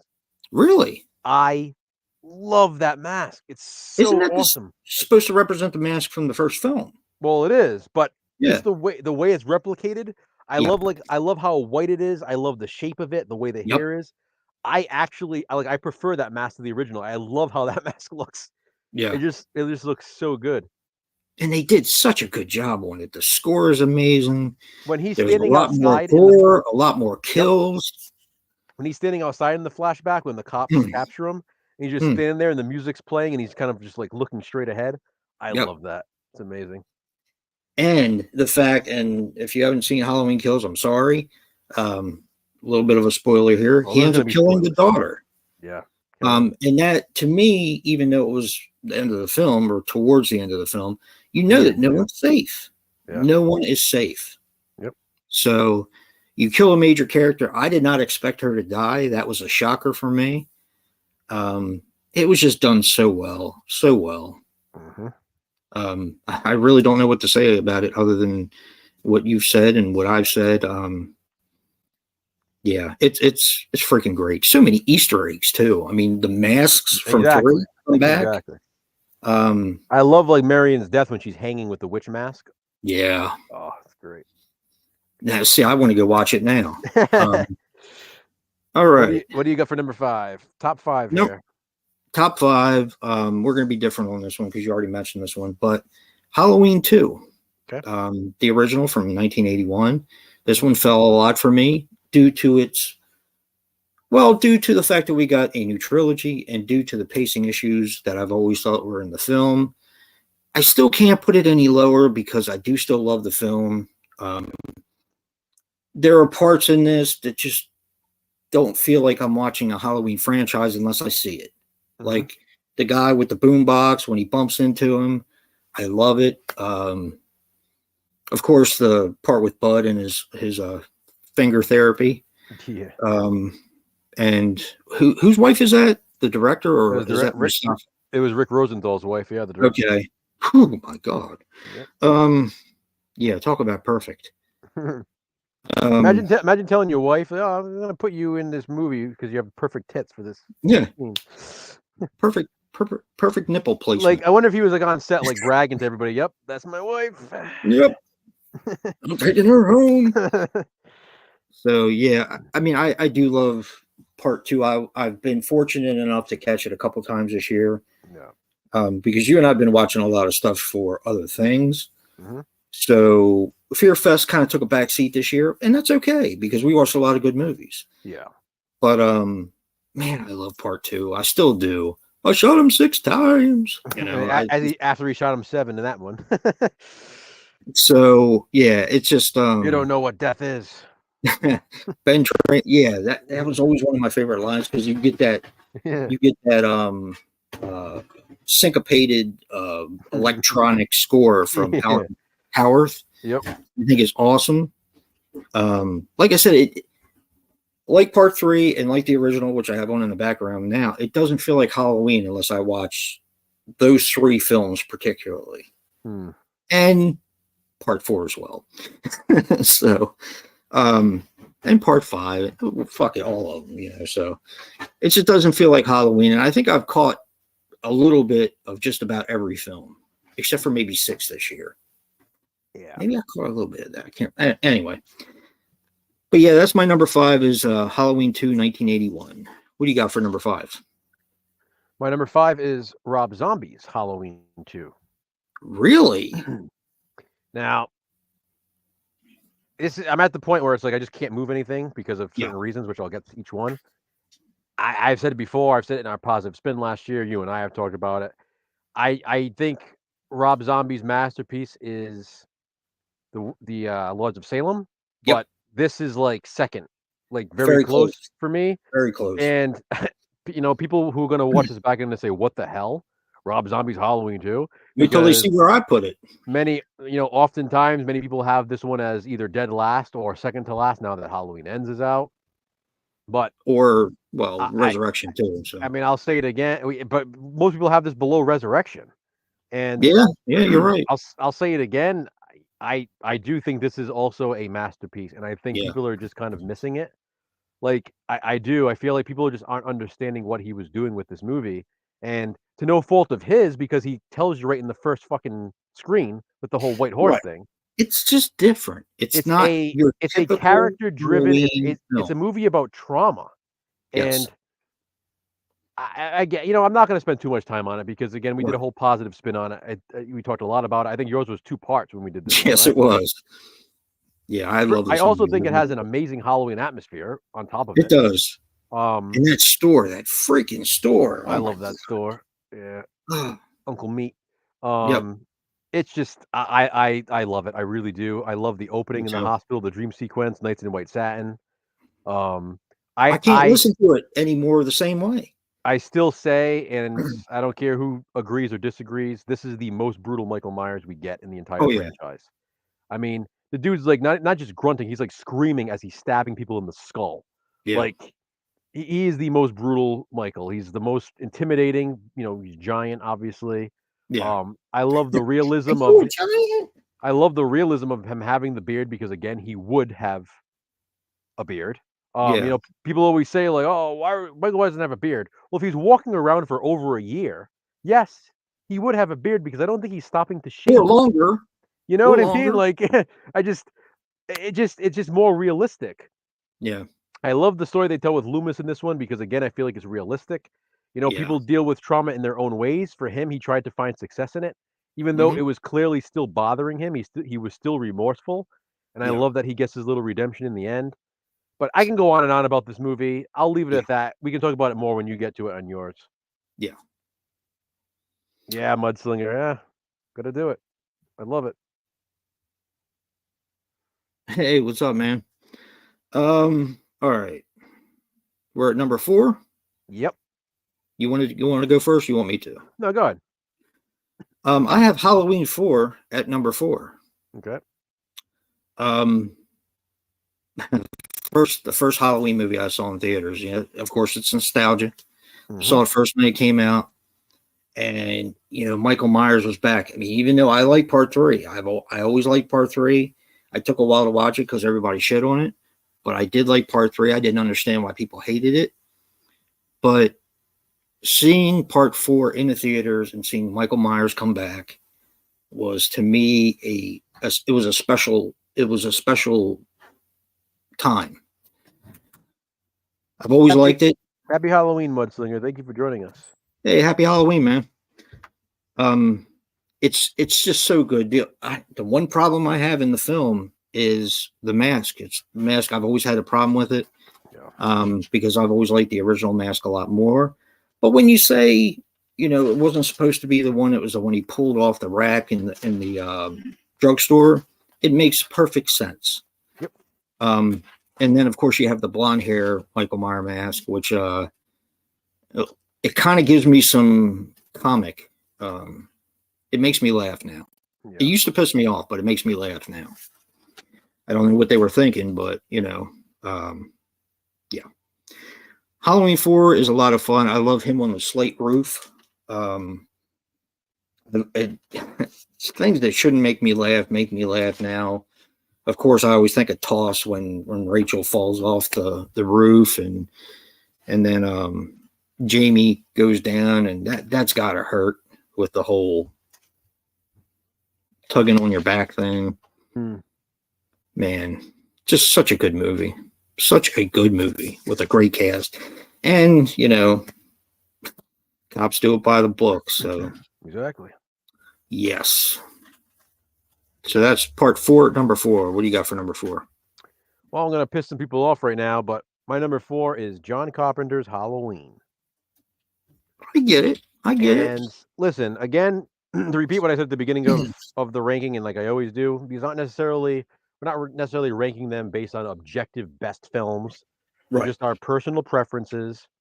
And I would say John Carpenter's Halloween is one of the best in the franchise objectively. But maybe it's because I've just watched it so much over the years. I mean, I can like recite the movie like line by line.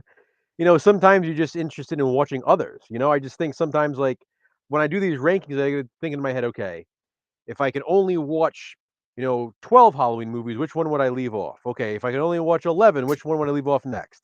You know, and as you go forward, so now when it's down to these last 4, it's like, okay, if I could only watch 3, which one would I be able to drop? And I honestly would probably pick at this point the 3 that I have remaining to watch over this one. For one reason or another. Understandable. I love it. I absolutely do. I always stand by the whole Annie theory, where I do feel Michael was stalking Annie, and Laurie just happened to walk in the wrong place at the wrong time.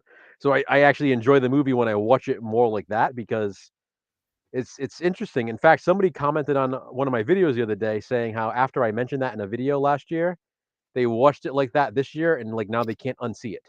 You can't. Like it's like, holy shit, he's actually stalking Annie. But yeah, I mean, don't get me wrong, I absolutely love Halloween. It is still one of my all-time favorite horror films. But in this ranking, as far as it goes, I'm gonna put him at number 4, and I'm happy with that right now. Yeah, And it goes back to like what I said. I have a tendency of feeling I have to put movies like in obligatory places. Like, oh, it's the first movie, so I have to rank it at number 1 or at least in the top 3. But you know what? I'm not going to do that anymore, because if that's not where I feel it should be, then I'm not going to put it there. I mean, it's still high, obviously. And you can tell that by the way we've done our streams. Yeah, and I'd still pick it over many other horror films, and yeah, definitely. But definitely. When it comes to these, there are reasons why I have these other 3 higher than it. Yep. So what do you got for number 3, third place? Well, you think you pissed people off with I know what it is. Number 4. Mine is Rob Zombie's Halloween 2. Knew it. I've watched this movie so many times in the last 3 years, and most of them have been with either you or Brad on the stream, or you and me just watching it. This movie is so freaking good, and when you really break it down, it has a completely different flavor than his original Rob Zombie film, because the second part of the film is not shot for shot, but it is a remake. Yeah, it's more or less just a remake. Mm-hmm. And in this second movie, you get to see what trauma does to people. Mm-hmm. And I think it's played so well, so accurately. And I feel for Laurie. She got on my nerves in the first one. Mm-hmm. I feel for Laurie in the second one. I think she's fantastic in the second one. Huh? I think she's fantastic in the second one. She is. She's great. I didn't know she had chops like this. Just her dynamic, how she's done a complete 180 from the good girl that she was before. I mean, she was kind of like a normal girl. Spray painting all over her walls and fuck you on the posters. And you can just see that she's a train wreck, really. Mm-hmm. And it comes through, and you're sitting there watching this train wreck, knowing that you can't do anything about it. And it's going to happen again. Yep. To me, it's a very well-made movie. I liked it when I saw it in the movie theater, but man, I like it so much more now. And it seems like I like it more every time I watch it. There's so many good things to say about it. I love how she's already traumatized and then finds out that she's his sister. And that's like, that's it. It's like, where do you go from there? Yeah. Like, it was already bad enough. And now you find out that your assistant. Oh, it's amazing. Bad decision making time. It's another one of those movies, like another one that's coming up for you and I. Yeah. That actually it does sort of frustrate me when people shit on this one. Like again, if you don't like it because it's different, fine. But like Yeah. when people say how it's a bad movie and stuff like that, it is far from a bad movie. Yeah. It's beautifully shot, first of all. Like Yep. objectively, it is one of the best made in the franchise, in my opinion. And Yeah, I agree with that. it's just wild to me how people just get so stuck on because it's not what they wanted in the sequel. So it's like they can't even like they refuse to see the good in it. Hey, John, thank you, buddy. How long was Ellie a robot? I think it's right after they have her captured in there. I think they do it. I think they do it pretty quickly. I Yeah. always try to think about that myself. I think it's when he's tied to the chair and they have him watching Halloween. I think that's when they're turning. I think that's when they're cloning her into an android. You think so? Yeah. Hmm. I think the rest of the movie, she's her. Hey, Anthony, how you doing, man? Happy Halloween, buddy. Let's see what else can I say about Rob Zombie's Halloween 2. Oh, I love the concert. The concert. That was one of the things that even when I wasn't as big of a fan of it as I am now, it always stuck out to me. Because that, if there's one thing that Rob Zombie put in that movie that is a stamp of Rob Zombie, it's the concert and the strip club. Yeah. I mean, those are like the two things. And I just think that they fit in the movie. It's gritty. It's grimy. It just fits. It fits trauma. It fits what's going to happen, what ends up happening in the film. I haven't always been the biggest fan of Loomis in that film, and I've told you that. But I understand it. It didn't mean I wanted him to go and act like an asshole, but I get it. I understand. He made the book. He's had a taste of fame, and he's conflicted. Yep. So, I don't know. It's such a good movie, and other than The Lords of Salem, it's my favorite Rob Zombie movie. I agree. I mean, I think it's like this hidden gem. Like people have seen it, but people aren't realizing the gem that it is. Right. Because they're so stuck on what they think Halloween should be. Right. This is a different approach. Yeah. It's a different Michael Myers. It's different everything. Yeah. And I think that, like I said in the Halloween Ends positive spin, you have to wrap your head around that. If you go in just wanting a typical sequel, you're not going to get it. You just don't get it in this one. Although I do also love the callback to part 2 in the hospital in the beginning.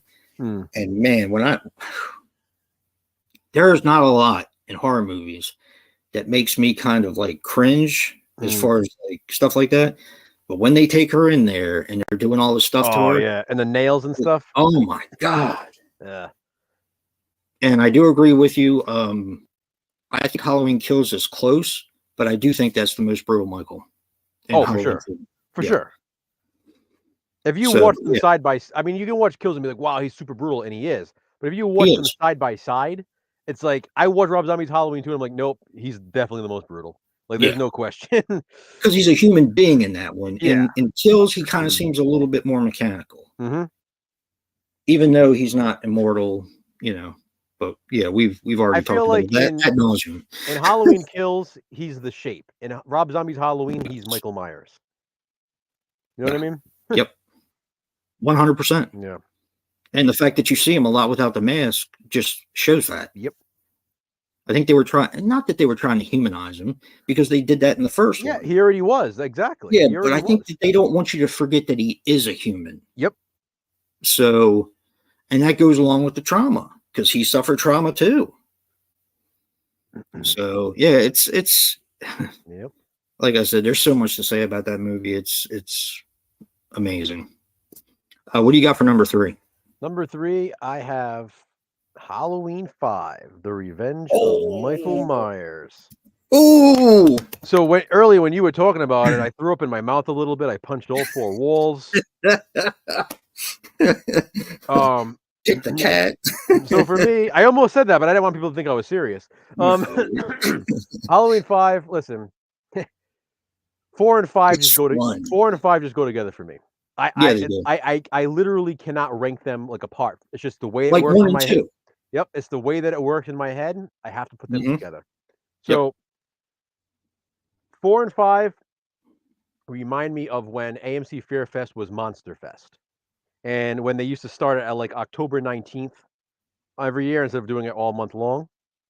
Hey, Michael Myers 101. How you doing, Hey, buddy? Michael Myers. And 4 and 5 were like the two that they always played the most on Monster Fest. Like Yeah, I can Halloween see 4 that. and Halloween 5 were always on. So I remember like falling asleep in October, like to either 4 or to 5. And they became like these like comfort food to me. Yeah, So they are comfort food. what I love about 5 too, I first of all, I think Don Shanks is super underrated as Michael Myers. I do too. I like that he puts his own little spin, how he kind of paces a little bit. He doesn't just stand there. Right. I like that he's super intimidating as well. He's a big guy. I Yeah. also like how a lot of it takes place during the day, which is kind of interesting. Different. You get to see him kind of stalking them and like during the day. There's this kind of like nice scenery, all that. I like as you know as no as annoying as Tina can be. I like the fact that she does become like a hero and she does save Jamie's life. I mean, she sacrifices herself for Jamie, She and does. I do like the characters as annoying as they can be, like Spitz and Sam and all them. And I like how Tina's boyfriend is named Mike. I like when she's calling for him, he's like, "What?" when he's driving the car. Like there's some really good scenes there. I Yeah. like how he gets The his brute mask Michael. too is cool. The brute mask is amazing. My son has that mask. It's such an awesome mask. Yeah, Um, I love the scenes at Tower Farm, the Halloween party. I like that a lot. That's very, very atmospheric for me. I love how the old lady is just sitting there, the poor woman who owns the house. Um, there's just so much in that movie that I love. Yeah, there's the clown music and stuff. Okay, you got the different house, but honestly, I wish that was the house in the entire franchise because that's actually my favorite Yeah. Myers house. So even Is though, it really? well, because it has the laundry chute, it has like the circular Yeah. room, like all that. Like I love that. I think it's like the best looking house of the Myers houses. Yeah. Um, you know, I can get the with you on the that. basement in it and stuff. Like I said, if that was the house from the beginning, I think people would have been like, "Oh, that's awesome."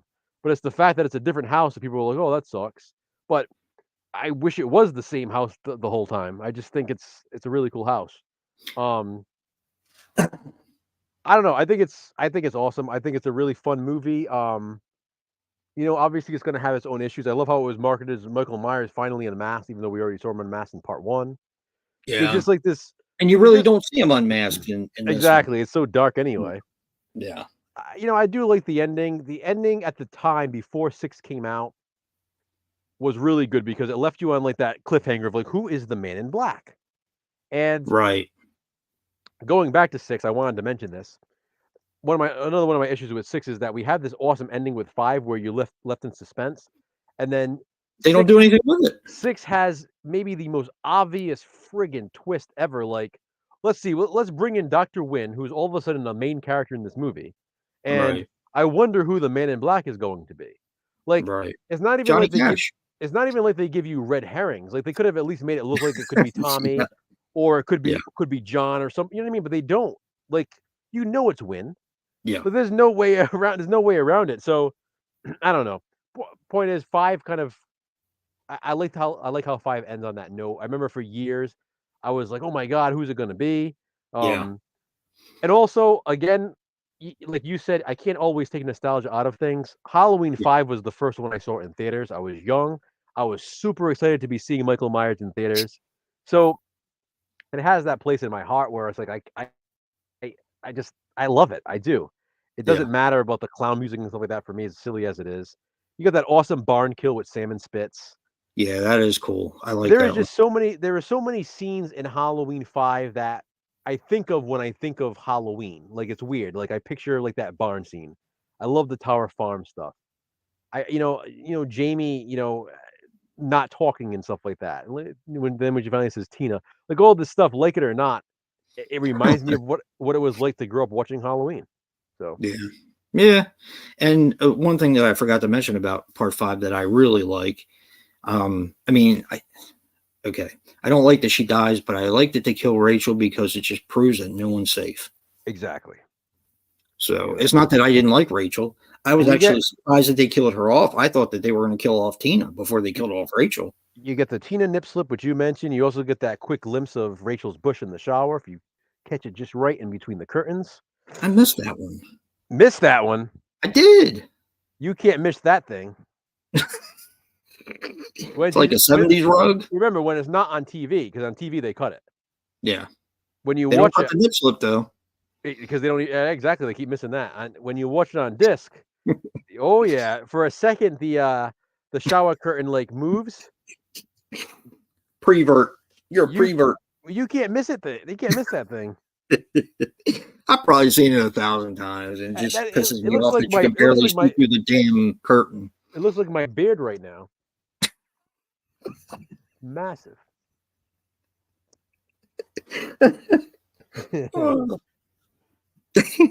So yeah, Halloween 5 is number 3 for me.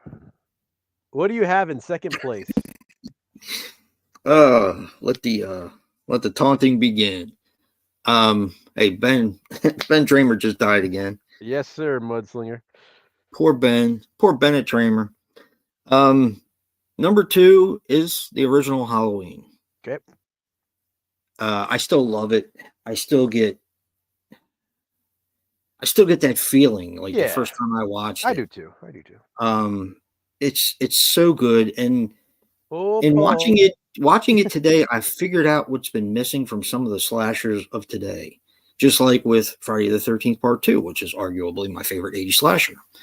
Yep. The way he's around every corner, they don't capitalize on that as much in a lot of the newer slashers as they did back then. Nope. It's the way Carpenter framed everything. Yes. So going back to Dawson's Creek, and for people who are like, oh, Dawson's Creek has a lot to do with big movies and even horror. Yeah, it does. So in season 1, in Dawson's film class, they're literally doing it's Friday the 13th, so they're doing like a horror film. They're doing like a horror special in class, and they're literally talking about the way Carpenter frames everything in the first Halloween movie. Yeah, like how Michael may be off on the side of the screen, but then you have like a branch coming from the right of the screen, and it's like the way it's framed. So there's always something in the frame, so you can kind of get distracted by the branch, but it's like, oh my god, Michael's right there. So you almost feel yourself being like watched by him because he's always around. It's just masterfully done. It really is. And it never ceases to amaze me when I watch it every year, how much effect it actually has on me. I think it's legitimately one of the scariest movies ever made. It is. Of course, I'm extremely desensitized to it because I've seen it probably hundreds of times. But it's just so damn good. Well, it's like what I said in my scary movie moments video. For me, what always made it so scary for me was picturing yourself as Tommy Doyle. Through the whole movie, he's asking about the boogeyman. Yep. And obviously, you can nobody believes it. Obviously, you can assume his parents are saying, the boogeyman isn't real. You have Laurie, who's supposed to be his babysitter, the one protecting him, watching over him, and telling him it's not real. Everybody keeps telling him he has nothing to worry about. And then all of a sudden, there's a scene. He turns around, and there's the friggin' boogeyman walking up the stairs in his house.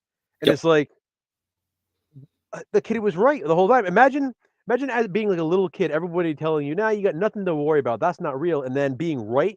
That's one of those times you don't want to be right.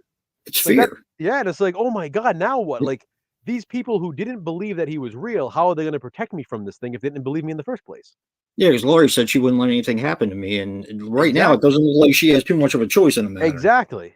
Yeah, it's very. So now you feel helpless. Yep. Yeah. I think I know what you have for number 2, but what do you have for number 2?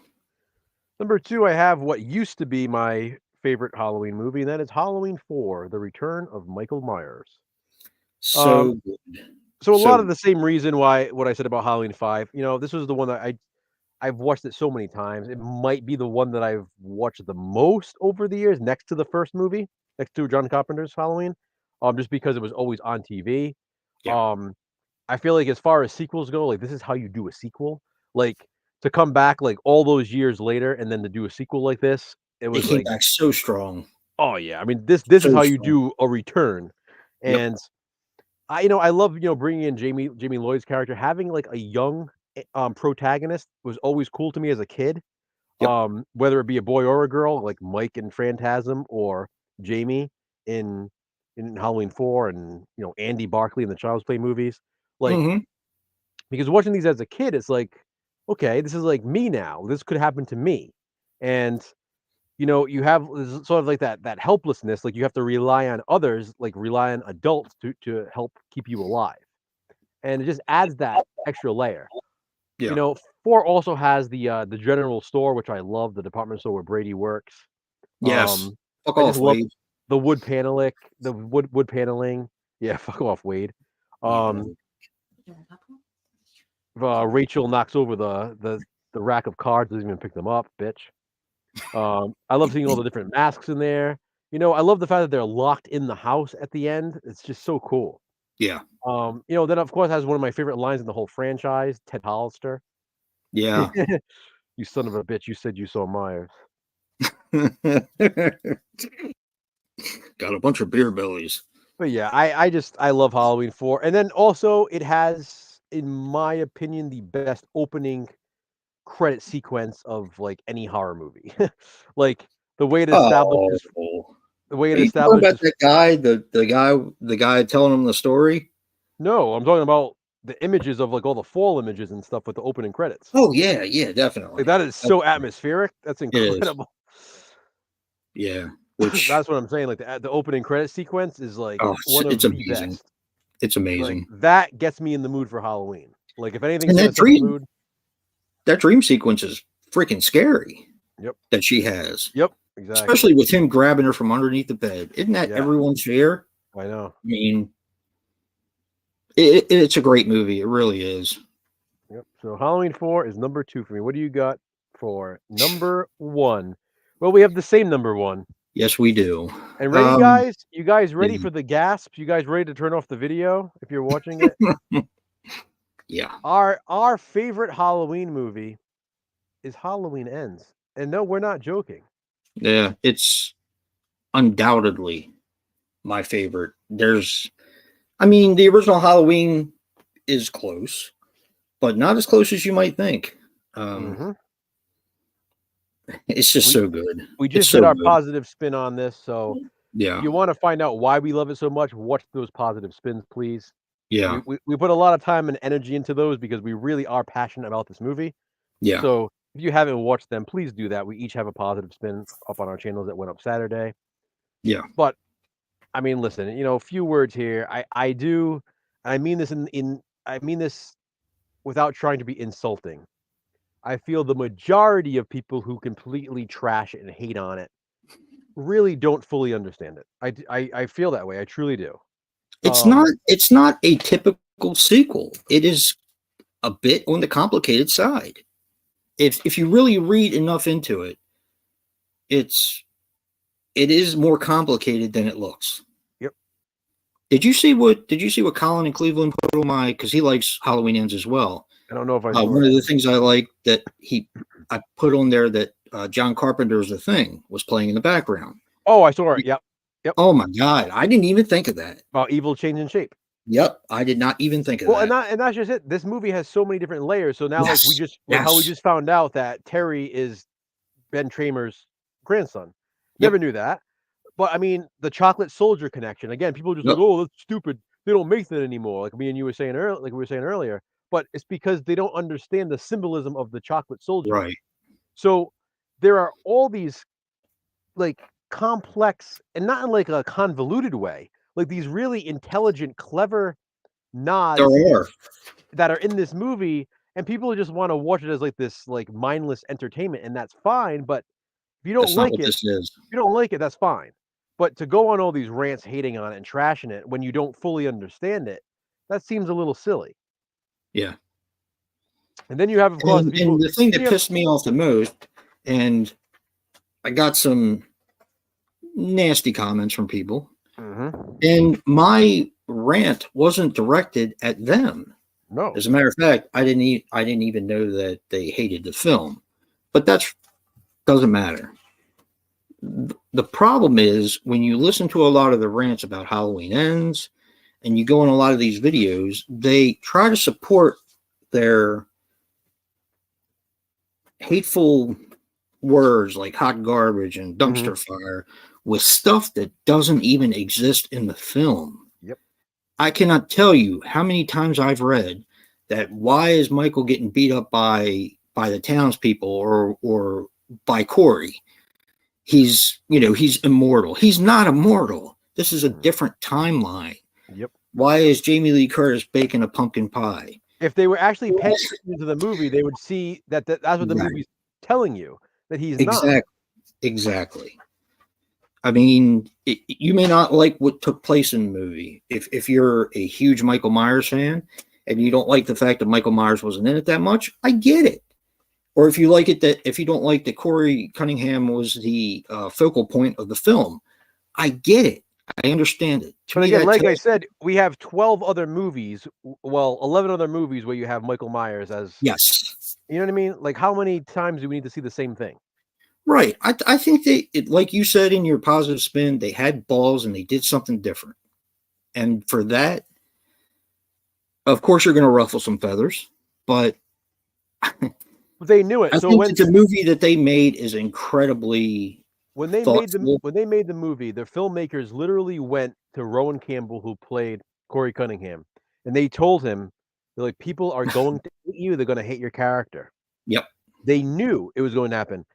And that first night we watched it, I was watching it with my son, obviously. We were so excited for it to premiere and all this, because remember, it premiered on Peacock. Yeah. And we were watching it, and like as it was unfolding, 20 minutes in, 30 minutes in, we both looked at each other and we said, wow, they're really doing this. Yeah. And not in a bad way. We were like, this is pretty awesome, because how far are they going to go with it? Like, it really was a bold decision, and they had the balls to commit. Right. And I appreciate that so much. So going back to what we were saying earlier, that's another thing. Not only do I have a connection with this movie with you, because you and I have watched it together multiple times now, and me and you have dissected so much about it, and we've both picked out things that the other person hasn't seen, and we both kind of pick out things to each other. But I also have a connection to this movie with my son, who I watched it with on that very first night, where it will forever be one of my favorite movie watching experiences, because we just sat there like almost in awe, like, wow, they're doing this. It's amazing. It's amazing. But like also like, wow, they actually are doing this. Like, they just don't give a shit what people are going to say. Yeah. And I give them so much credit for doing it. The unfortunate part is they've had a tremendous amount of backlash, and it has affected, I think it's affected David Gordon Green's career. I think he's a competent director. I think he's a competent writer. And unfortunately, I think he's probably at the point of no return now. And that's a shame. Imagine if they had gone with the original ending, how bad it would be for him. Because originally, they were going to literally end it in the factory, the Silver Shamrock factory, with Michael Myers' mask coming across the conveyor belt. People would have lost their minds. Yes, they would have.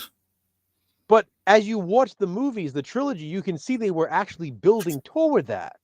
That's why he keeps like freaking out when he doesn't have his mask. When Karen takes, that's why they have the Silver Shamrock masks in the movies.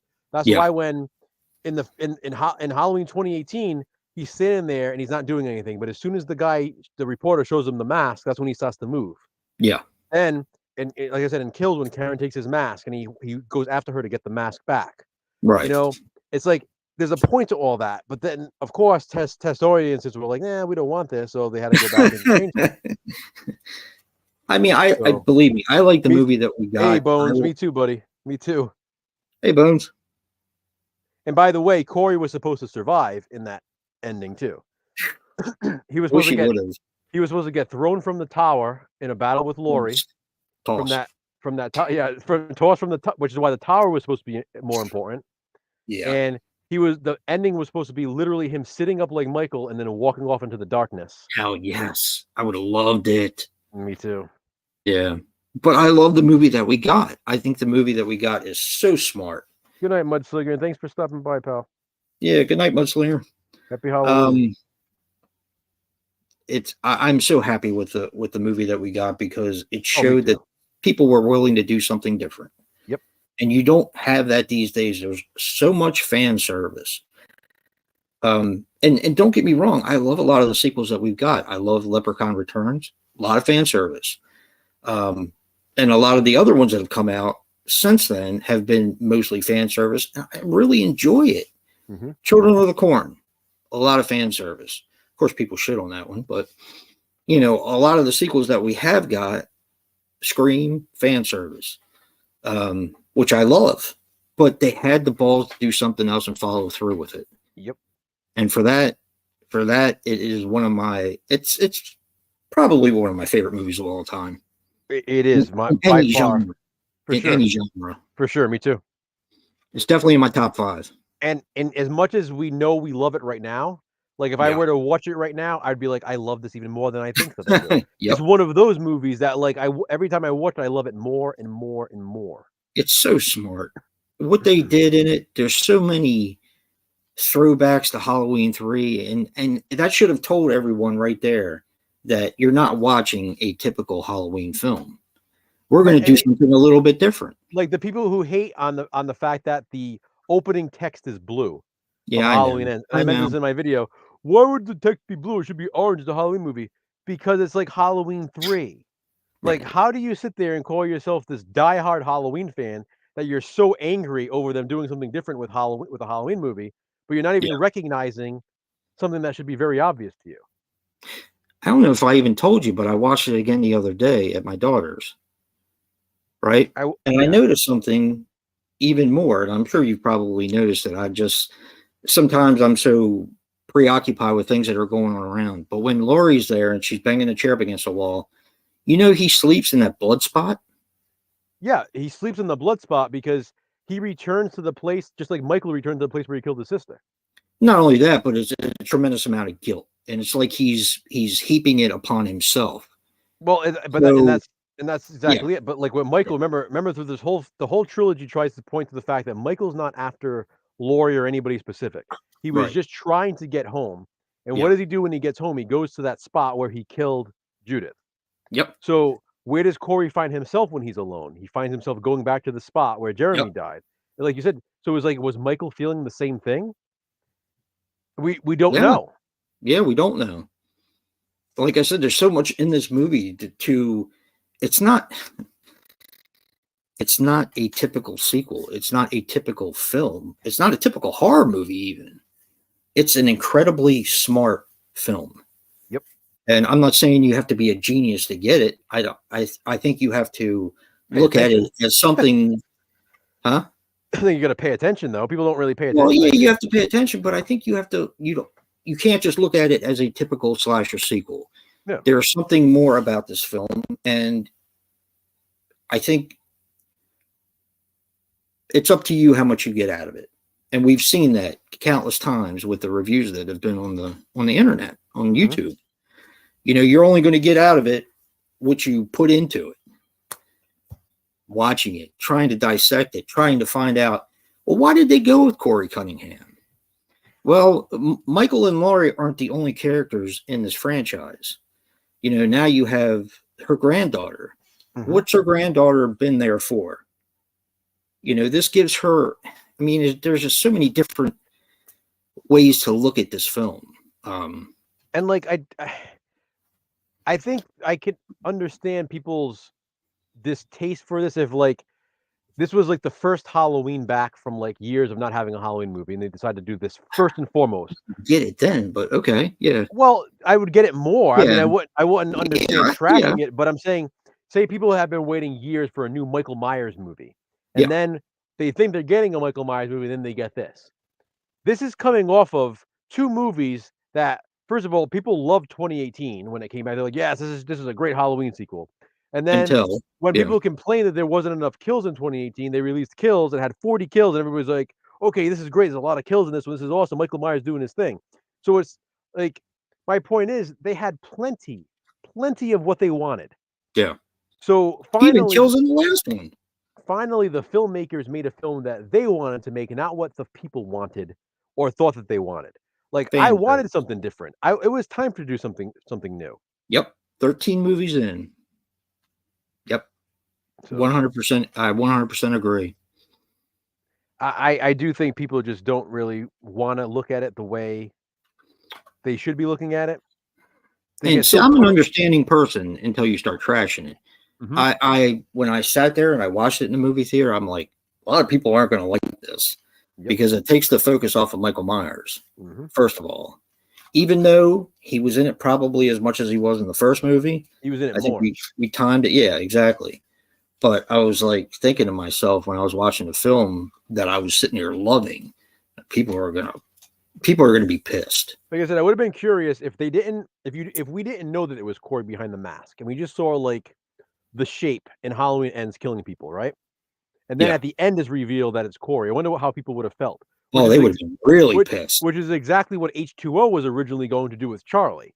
Yeah. So through the whole movie, we were supposed to think it's Michael Myers, and then the reveal was going to be that it's Charlie wearing the mask as a copycat. So Right.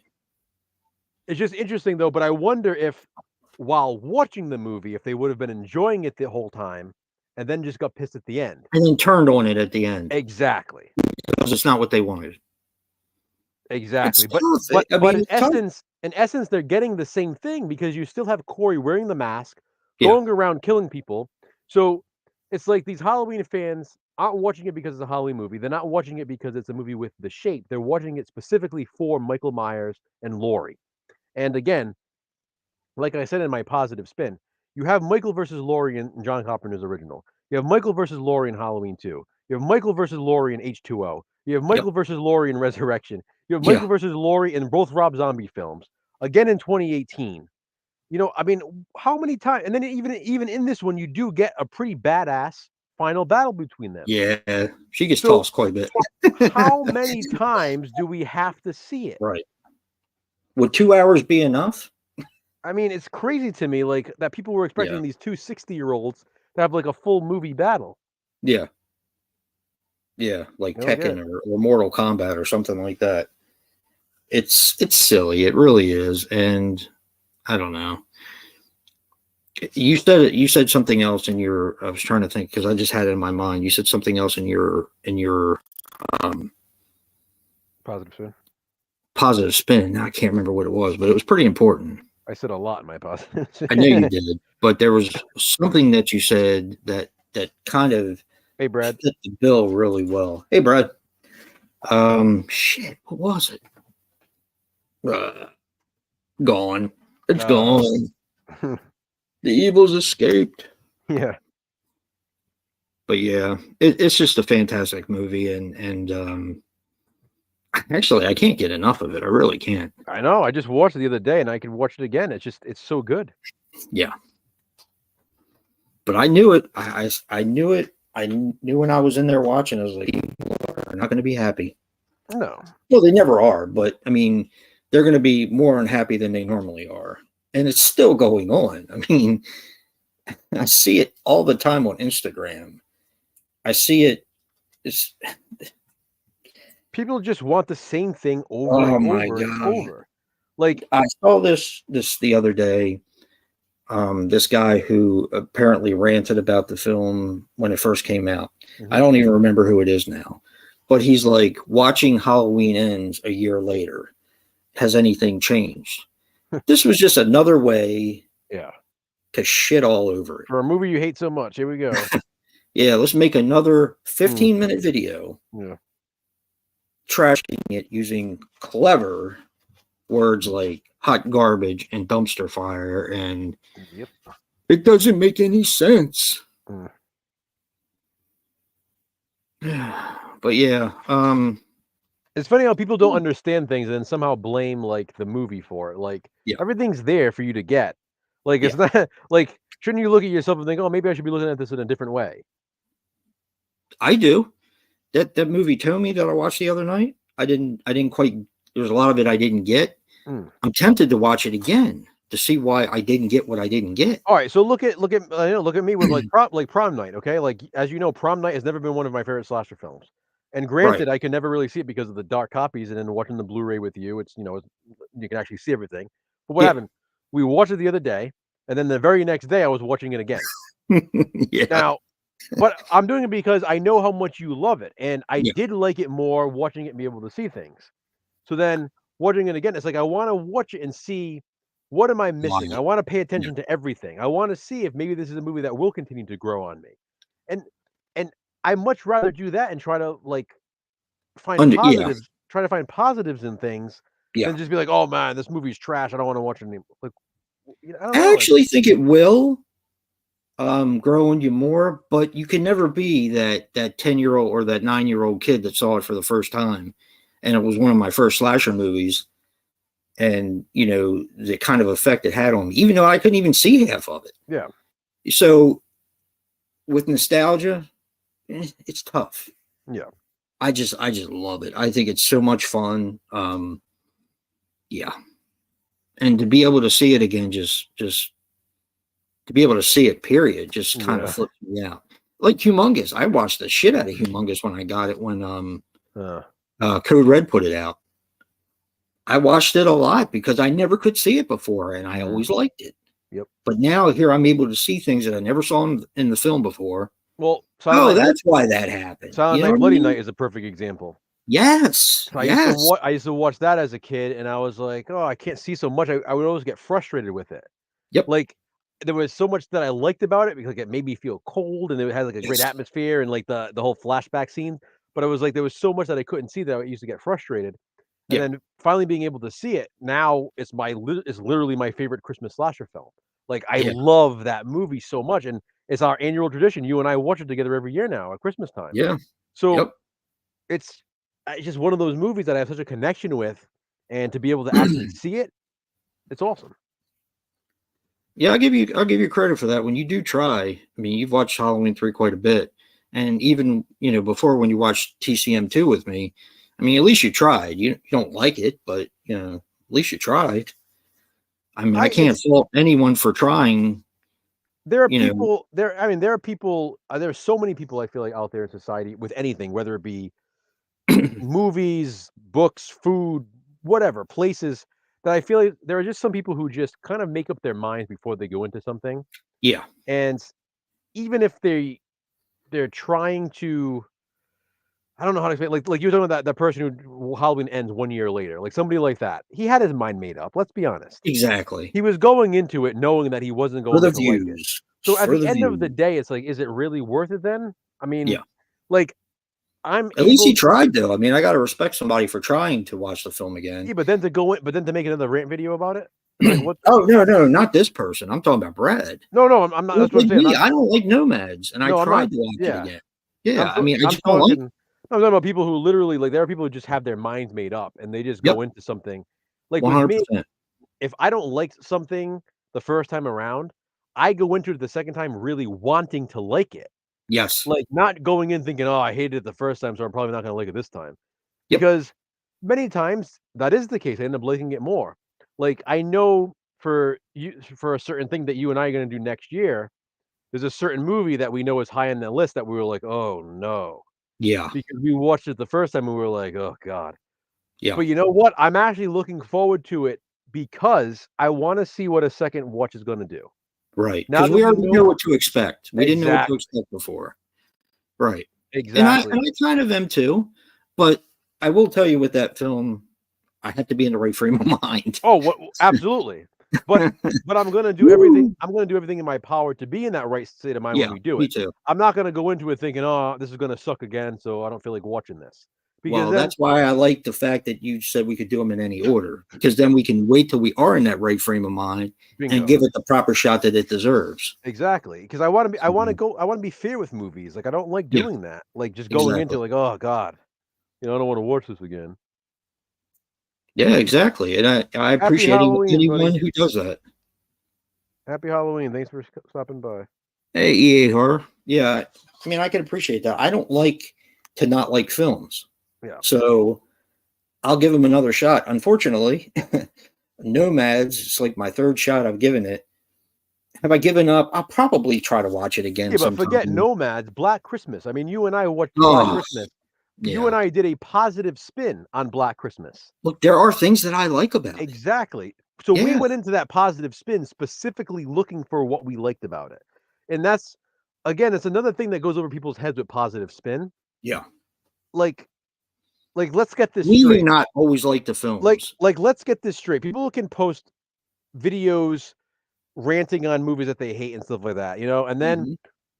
somehow feel like people shouldn't be insulted because it's their opinion. Right.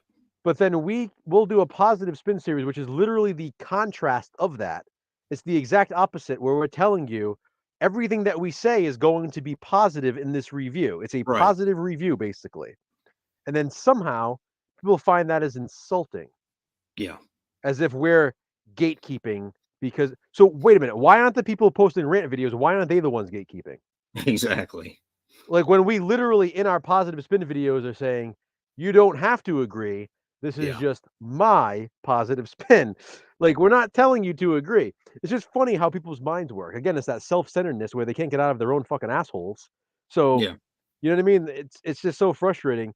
And It's the truth, though. I mean, that is what society's become now. Black Christmas is a perfect example of that. We do not Yeah. like that movie, but we were still able to give it a positive spin and say things that we do like about it. Right.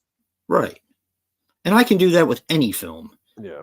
Even films, I could go into Nomads, and I have told you things that I like about the film. It just doesn't sit with me. I don't know what it is about it. It just never has. I don't think I've ever watched a movie where I can't find at least one positive. You know what I mean? Oh, there's definitely positives in everything I watch. Yeah. But sometimes the negatives outweigh the positives. Oh, and that's So, gonna and that's fine. But again, yeah, it's like there are people who will review movies and they don't say one positive thing. It's like you're telling me you can't find anything you like about it.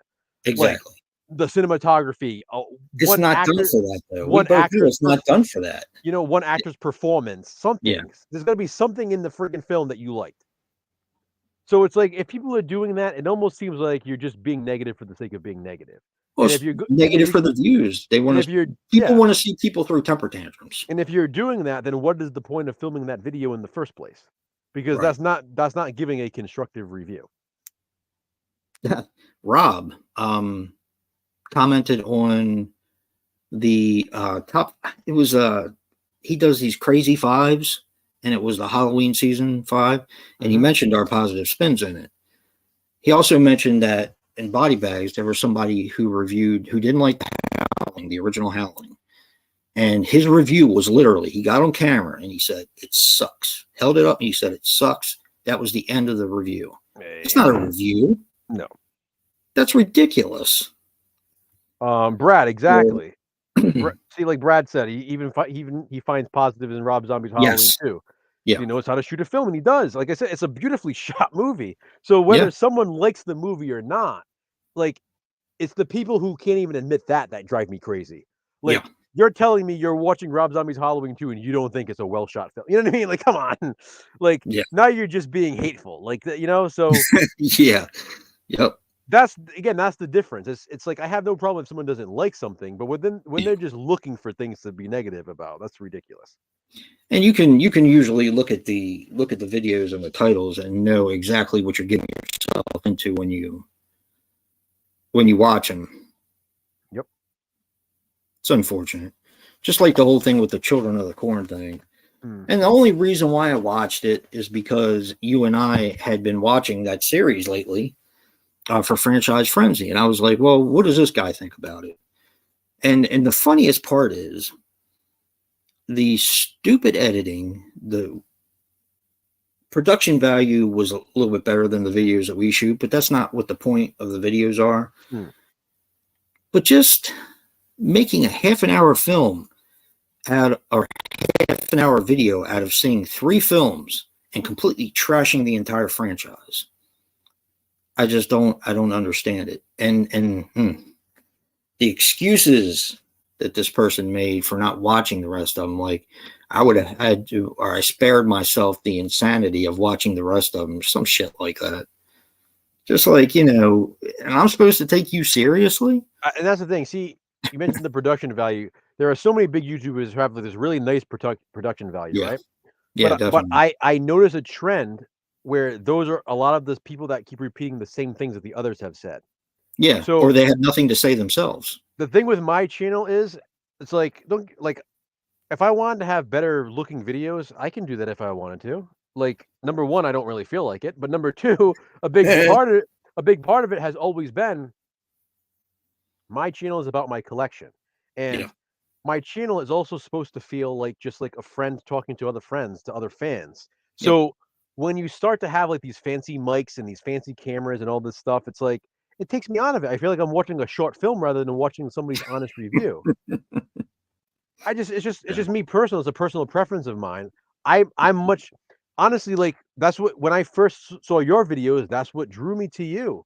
I saw you literally sitting there holding up a Scream Factory release, talking about these movies that I liked that nobody else was talking about.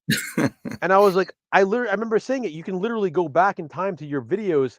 I remember like sharing your videos and like putting that like I love how this guy reviews things because you just felt like a regular guy just reviewing a movie.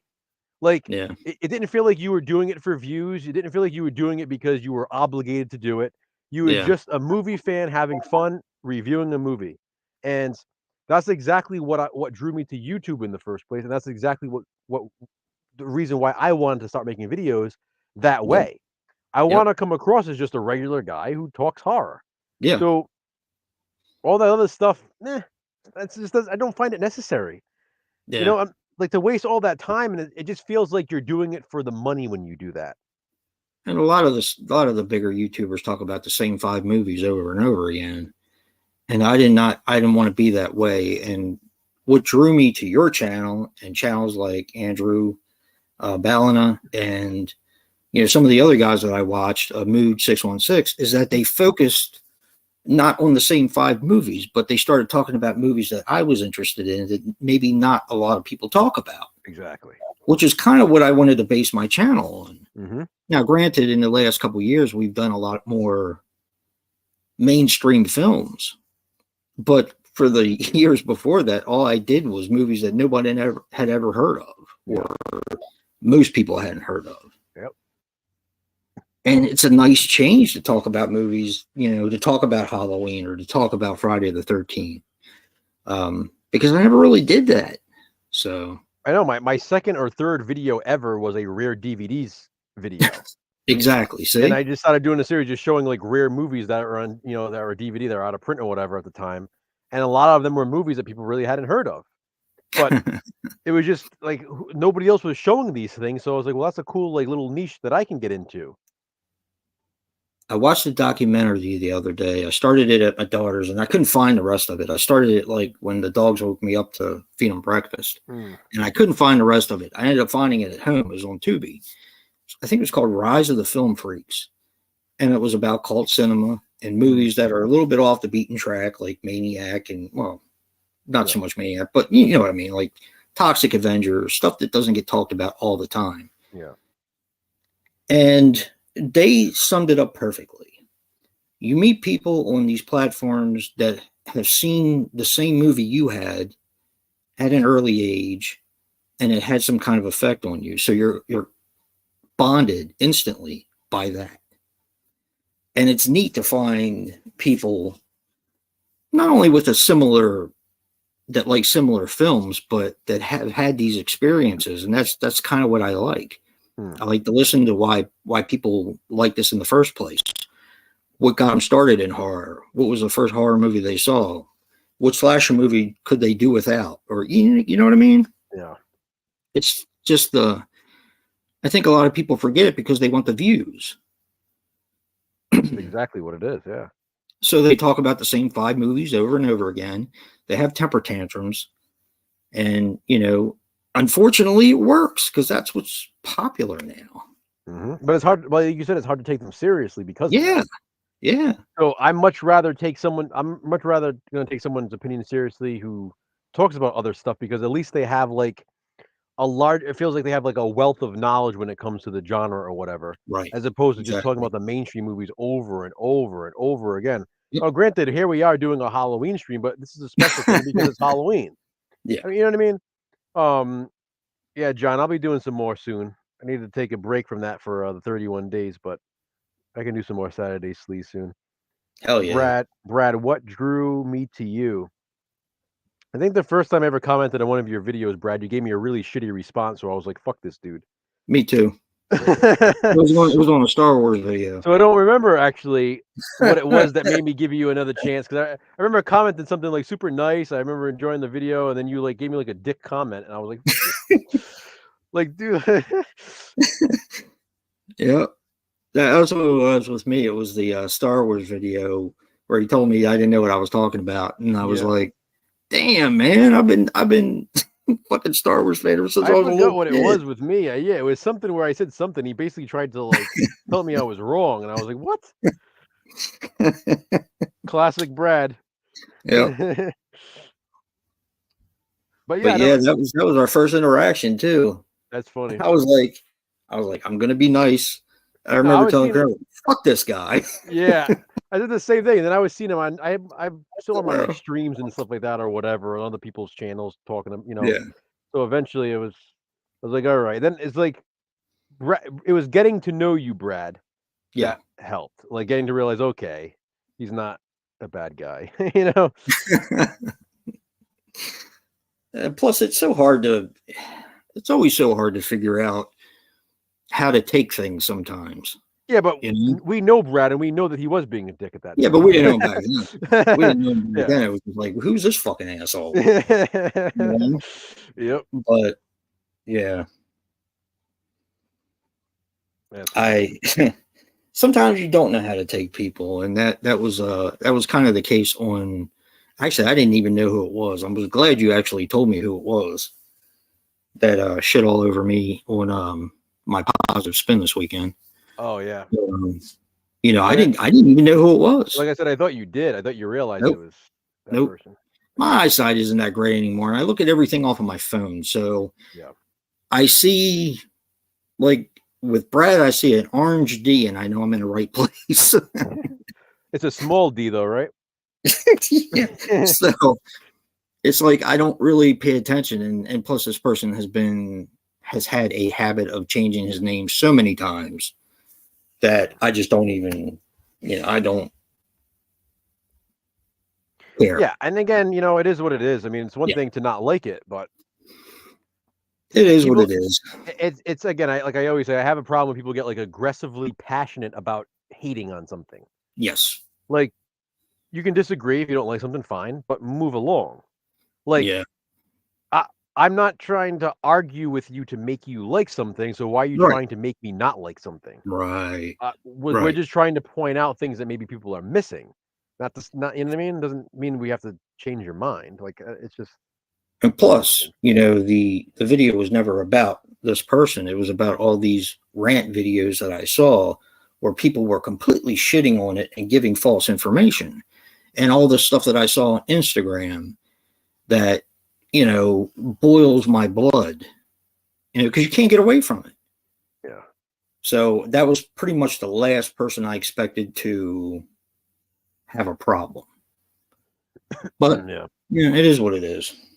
It's too bad though, because I mean, again, it's the whole point of positive spin is this is why we made positive spin. It just I proves don't the point care. even more. I don't care. Yeah. Like I said, I is it a shame? I guess. I don't know. I just don't care. I mean, it's a shame when anybody gets like that. It's unnecessary, Yeah. But kill them with kindness. That's what my grandmother always told me. This is what society has become. Oh, sure. It's funny though. It's very narcissistic to think that everything is about you, and all the videos that are done that are not to your liking are all about you. And that's fine. Again, it's hypocritical because then are we supposed to take their videos personally? Like Right. when they shit on something. Right. Like I mentioned earlier, like with Ends, again, like it's not just a matter of me loving the movie, but I have like a special Right. connection to this movie now between you and with my son as well for watching it with him. So it's Right. like someone can shit on that, and it's like, well, it's kind of insulting because it's like, Yeah. it's fine if you don't like it, but don't make me feel stupid for liking it. Right. It's stupid. The whole thing is just dumb. It's like it's so hypocritical. Yep. But that's all right. I mean, that's what it's about. You got to take the good with the bad, and you learn, you live and you learn, and you, I guess, try to do better. I mean, That's a stock answer, a standard it answer. just makes me want to continue to do positive spin because this is exactly the Oh, I'm going to continue to do positive spin because there's a lot of things that we haven't even touched on yet that people hate. Yeah. A lot of movies that we have slated. I mean, I have 2 stacks of movies over there that are all positive spins. I find it. Yeah. I gotta say, not to beat a dead horse here. I really do find it funny. Like literally, like I was laughing out loud the other day thinking about this. I find it funny how upset people get with us for saying so many good things about movies. Like Yep. there have literally been people who have complained that they're sick of us saying positive things, that they're sick of us liking movies. Mm-hmm. So it makes them sick to see other people enjoy things. Yep. But if we have a problem with people shitting on things and not enjoying things, the issue is with us. Mm-hmm. Like, isn't that twisted? Yeah, it is. But that's the way it's been for a while now, and it's not going to change. So it does. But even that, Brad, Brad, I know you're joking, but like again, like it's true. Like obviously, certain people have called us said that we're gatekeeping for doing positive spin. So how is positive spin gatekeeping, but negative rant reviews are not? Exactly. When the positive spin is a response to all those negative rant videos. So it's like a self-aware thing. It's like people saying Scream is silly because they're referencing other slasher films. That's the fucking point. Positive Yeah. spin is a self-aware series. So yes, we are like exaggerating in a point where it's like, yes, we are somewhat gatekeeping in a way, but all we're really doing is telling you positive things about movies. We're not saying you have to agree. Exactly. We're literally saying this is what we like. So it's just funny to me how people look at a positive spin as like that's gatekeeping, but people look at a hate video like, yeah, I agree, that's awesome. It's only the only reason why it's not gatekeeping is because they agree. Yeah. It's like the same stupid fucking asshole, who I'm not going to mention his or her name, whatever the fuck, who said I was gatekeeping for a certain movie because I talked about in my review how I liked it, and then proceeded to make a movie literally telling people don't go see this movie because it sucks. Don't give them your money. That is the definition of gatekeeping. Yep. It's like I'm so sick of this hypocritical ass backward society, and Yep. every time someone comes forward with this bullshit, it just makes me want to do it more and more. Yeah. Like I'm Yeah. gonna change. As a matter of fact, I'm gonna change my YouTube name to the Video Vigilante. I'm gonna be like fucking Batman on this thing. Like I'm sick of the Yeah. hate. I really am. I'm so Yeah. sick of it. It's stupid. Like I Yeah. just want to call all of them out for being so like hypocritical and pathetic. Like you Yeah. look dumb. Like we're laughing at you. Like you can take all the views you Every want week. from all the simple-minded people who just enjoy watching tantrums, because like in the end, like trust me, I feel much better about myself actually enjoying what I do with my time, like Yeah. watching movies that I actually like watching. It's so silly. Yep. I'll say hi to a Brad. Hi, Miranda.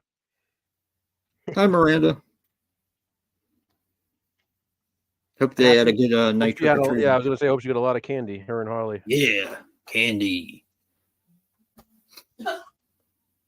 Yeah. Sorry, the stuff went down. What? Oh, that's all right. Bubbles. Thanks. I am gonna make them pop.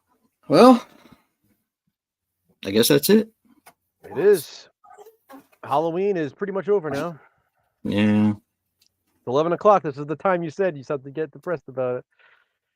I still got Halloween 2 on though, and Miss Perfect touches on there now, but of course they blur it out or cut it out. And you know what's amazing to me is sitting there watching it right now. She's sucking on his fingers. His fingers are not the color they're supposed to be.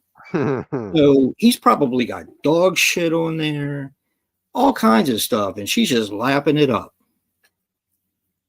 That's always amazed me. Every time I see it, I'm like, ooh. Well, his fingers are like she thinks it was Bud, and chances are Bud was probably playing with himself. So maybe Michael was having a little grabby too, and now, you never know. They come up behind Bud, so you never know. That's what I'm saying. You never know. Yeah, good old Bud. Oh no, he left to go to the school now. Yeah. because he's educated and Mm. he writes Sam Hain on a board. Sister.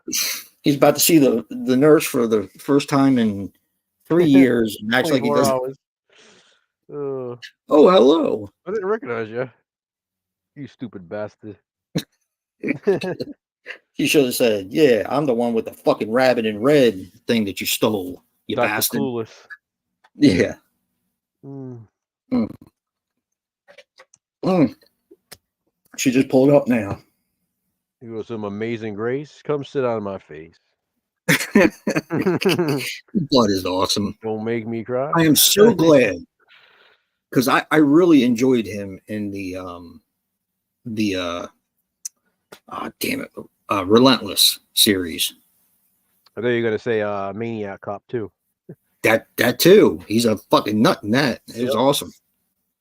But I liked him in Relentless. I think he was capable of taking on the lead character. I thought he did pretty good in those. Bud. So. All right, guys. Well, thank you for joining us. Thanks, Brad. Thanks, John, for hanging out. I'm not sure if anybody else. Thank you, everybody. Here. Thank you, everybody who joined us tonight. Anybody who's going to go back and rewatch this, we hope you enjoy it. Yep. Remember, again, it was just our personal opinion. You do not have to agree and throw a tantrum or rant video of your own to disagree with us. We know you're not going to disagree. That's fine. It is what it is. Not sure what our next stream is going to be. I mean, we have some ideas. So we'll announce it when we get closer. But I can't believe it's pretty much the holiday season now. So we got some stuff coming up. Got some regularly scheduled videos coming up now that the 31 days are over. I do have a review video coming up at midnight in honor of the occasion, and that's all that I'll say. You can put pieces together. Yeah, that's about it. Good night, Brad. Good night, everyone. Good night, John. Yeah, thanks, everybody. And as always, remember, physical media matters.